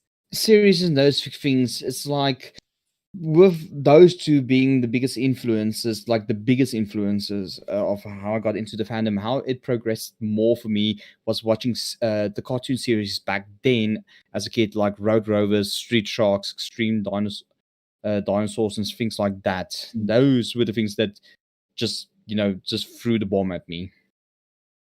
Oh yeah, definitely. We're Sir. getting a lot of Robin Hoods, Yep. Yep. Yeah. and Speedo just spawned into the fandom. Like TikTok does that to people. one I can say that one movie that kind of started it for me a bit more in terms of like my reason for getting involved in the furry fandom was the fursuits and stuff, and where that necessity started for something like a fursuit was actually Shark Boy and Lava Girl. Wait, Actually, really? I wanted a Shark Boy suit. Yeah, Oh. I actually had a dream that I had a Shark Boy suit, and I wanted it from there. that explains your wallpaper that I saw at Rage the very first time I met you. Oh, the sexy shark. Yeah. Yes, that one. Yeah, I'm not gonna lie. I've got a thing for sharks. Then Why we don't all you have a straight shark guys have. persona? Because Well, he technically because does. It'll yes, change. I do. Oh, It's one of my personas is a shark, oh, a bark shark called Torg. Anyway, Torg. Torg isn't the gun make from Mr. Torg. Borderlands. Yes, Torg. This is Mr. Torg. If you don't buy, no, I can't do his voice. God damn. Yeah.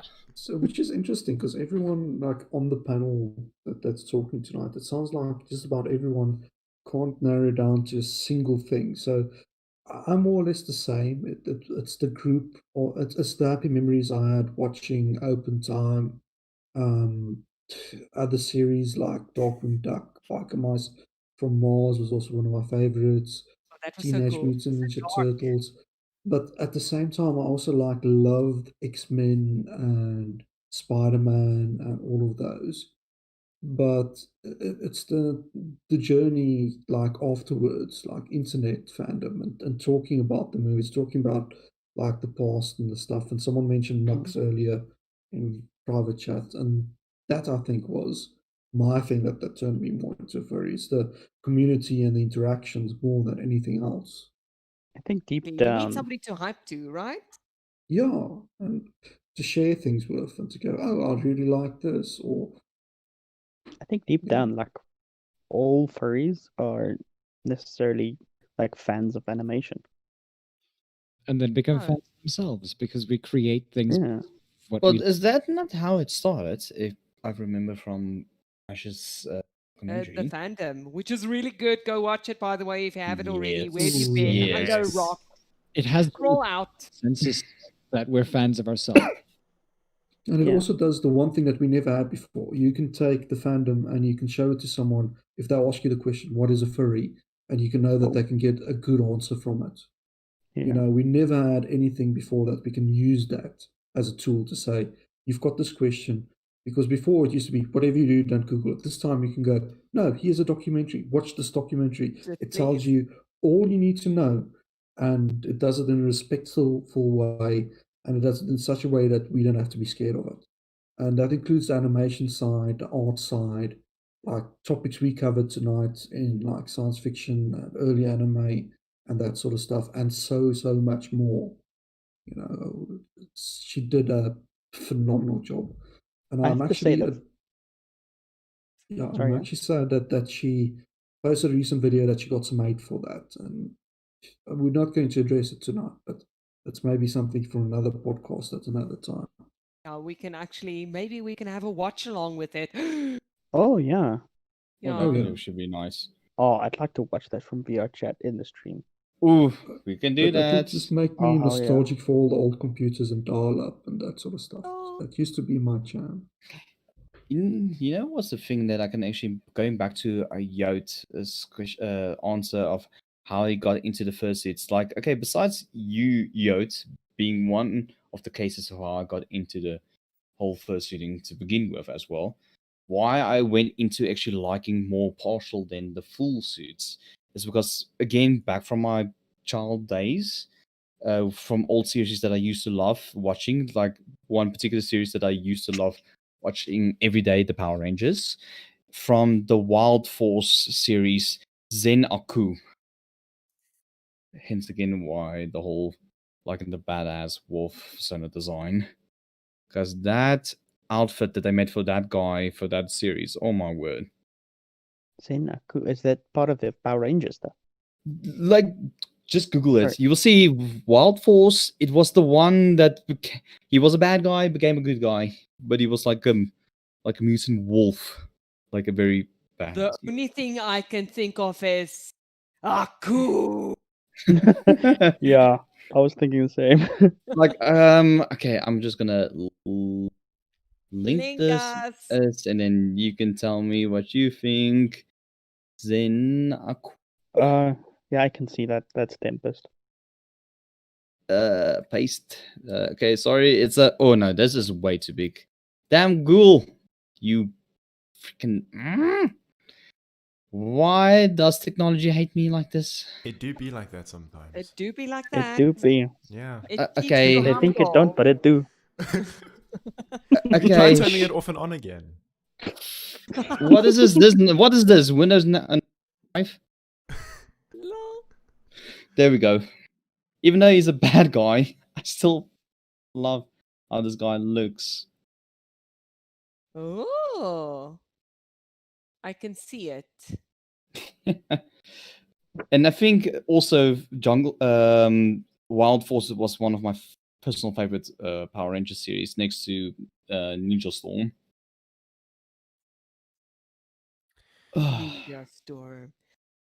Gotta say, I was too old to find Power Rangers entertaining. Sorry, said it. Well, it really depends on which series you prefer because there were so many. Some of them were good, some of them were like eh. You The know, new Power Rangers is And also, terrible. it was like very much demographically targeted at young boys. So Yeah, I it's, kind of missed the boat. Ooh, Sorry, guys. ooh. But it's then not bad. I was My like Little the Pony first was one I loved. targeted at girls, fair and enough. the First- brony community exists. Terrible. Mm. Second, Absolutely terrible. My Little Pony's Uh, amazing. Sorry, I just Yeah, had to but say. I love it. I love it Ah. unironically. Oh, I did. And And I back enjoyed in the my movie, I'm not day, gonna there lie. was this Yeah. animated series, Japanese animated, based around like witches or something like that, and they had magical powers. And at the end of every episode, there was like this little section of crafts where they showed you how to do beads and that sort of stuff. And I love that series. that I mean, that was so stereotyped. Oh my goodness. The hell, guys. yeah, it's weird that sometimes, no matter how hard they try to make something for someone, it doesn't We always break the work. mold. Yes. I mean, at the end of the day, we're people, and no one is 100% And you like this what or you like. 100% that. And that's what I love about this podcast. There's a lot of things that I really enjoyed in terms of animes and movies and stuff that other people might not. And it's nice that we can see eye to eye on that and talk Yeah. about it and still go, yeah, I can see why you Talk like that. share gives people more reason to go out there. So, I quickly want to get back to one of the, I'd say, cartoons that influenced me as well to become a furry Yeah. Yeah. is American Dragon. Oh yes, somewhat. American goodness. Dragon. Yes, with Jake Long. It's I Jake remember being so upset that I cannot transform into a dragon Long. as a Dude, kid. like there's so many movies or series. I mean, I that remember playing the American Dragon game on Disney's website back when we still had dial-up. There was was like this 2005 Levels. or something. There's this old series, and I don't know if anyone remembers this, and it was about a talking dragon and a quest in there to like find little objects and things. And it ends off by saying that if you eat a dragon's heart, you can then get a gift. Okay, but of course now the kids never did that. They helped the dragon out and they got it as well. And the gift that they asked for is they want to be able to talk to animals. I don't know if anyone watched that. It's like a live Man. action. Mm-mm. I live can't remember the name of it, action, but no. It it seems so was familiar. But yeah, and it's talking, upsetting to me because I really wanted to be able to get that ability. I wanted to be able to talk to animals. I thought it was the greatest talk thing about ever. series that have that kind of related into it. The Wild Thornberries. Oh yeah, yeah. it was a really big show when we were kids. Oh, but the style was so ugly. I'm sorry. Huh? Wild thornberries. So Oh, yeah? very ugly. So Smashing. smashing, I'm Nigel. still so elated Smashing. that was Tim Curry though. Oh, Nigel. Nigel Thornberry was Tim Curry, Makes me happier somewhat. right? Smashing. Apple says that they kind of talk to animals. I do too. Yeah, I talk to my dogs. Yeah, I talk to my cats and the dogs, and they sometimes understand me. But it's My us cat kids just that they goes also know how to ignore food, me. food. That's all he wants. God, he's such a chunker. Just like my husky. I think at this point we're probably rambling. Yes, we're rambling. Yeah, Okay, quite a but bit. Yes, it's been a great talk, guys. it's been a I great. think we We've covered like been way talking. more than we intended to. Oh yeah.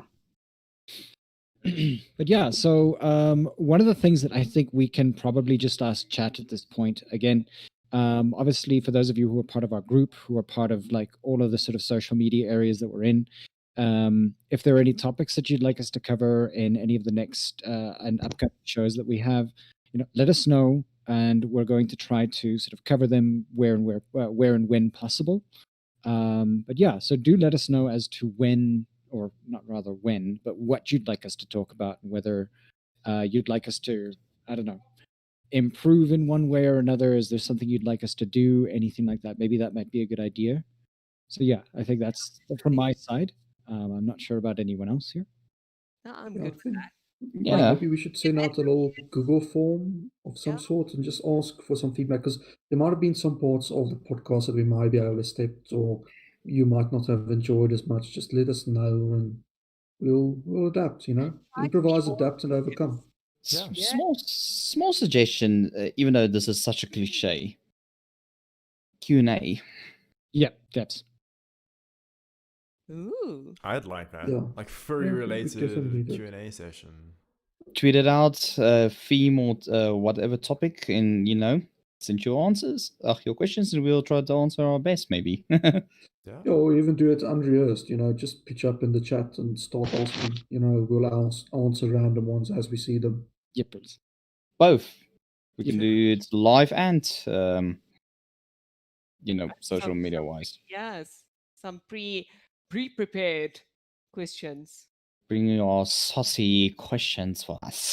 They can That'll be be- curated, but otherwise we need Whoops. to be. Yes. Low. True. I think I don't know. Barring anything else, if Okay, good.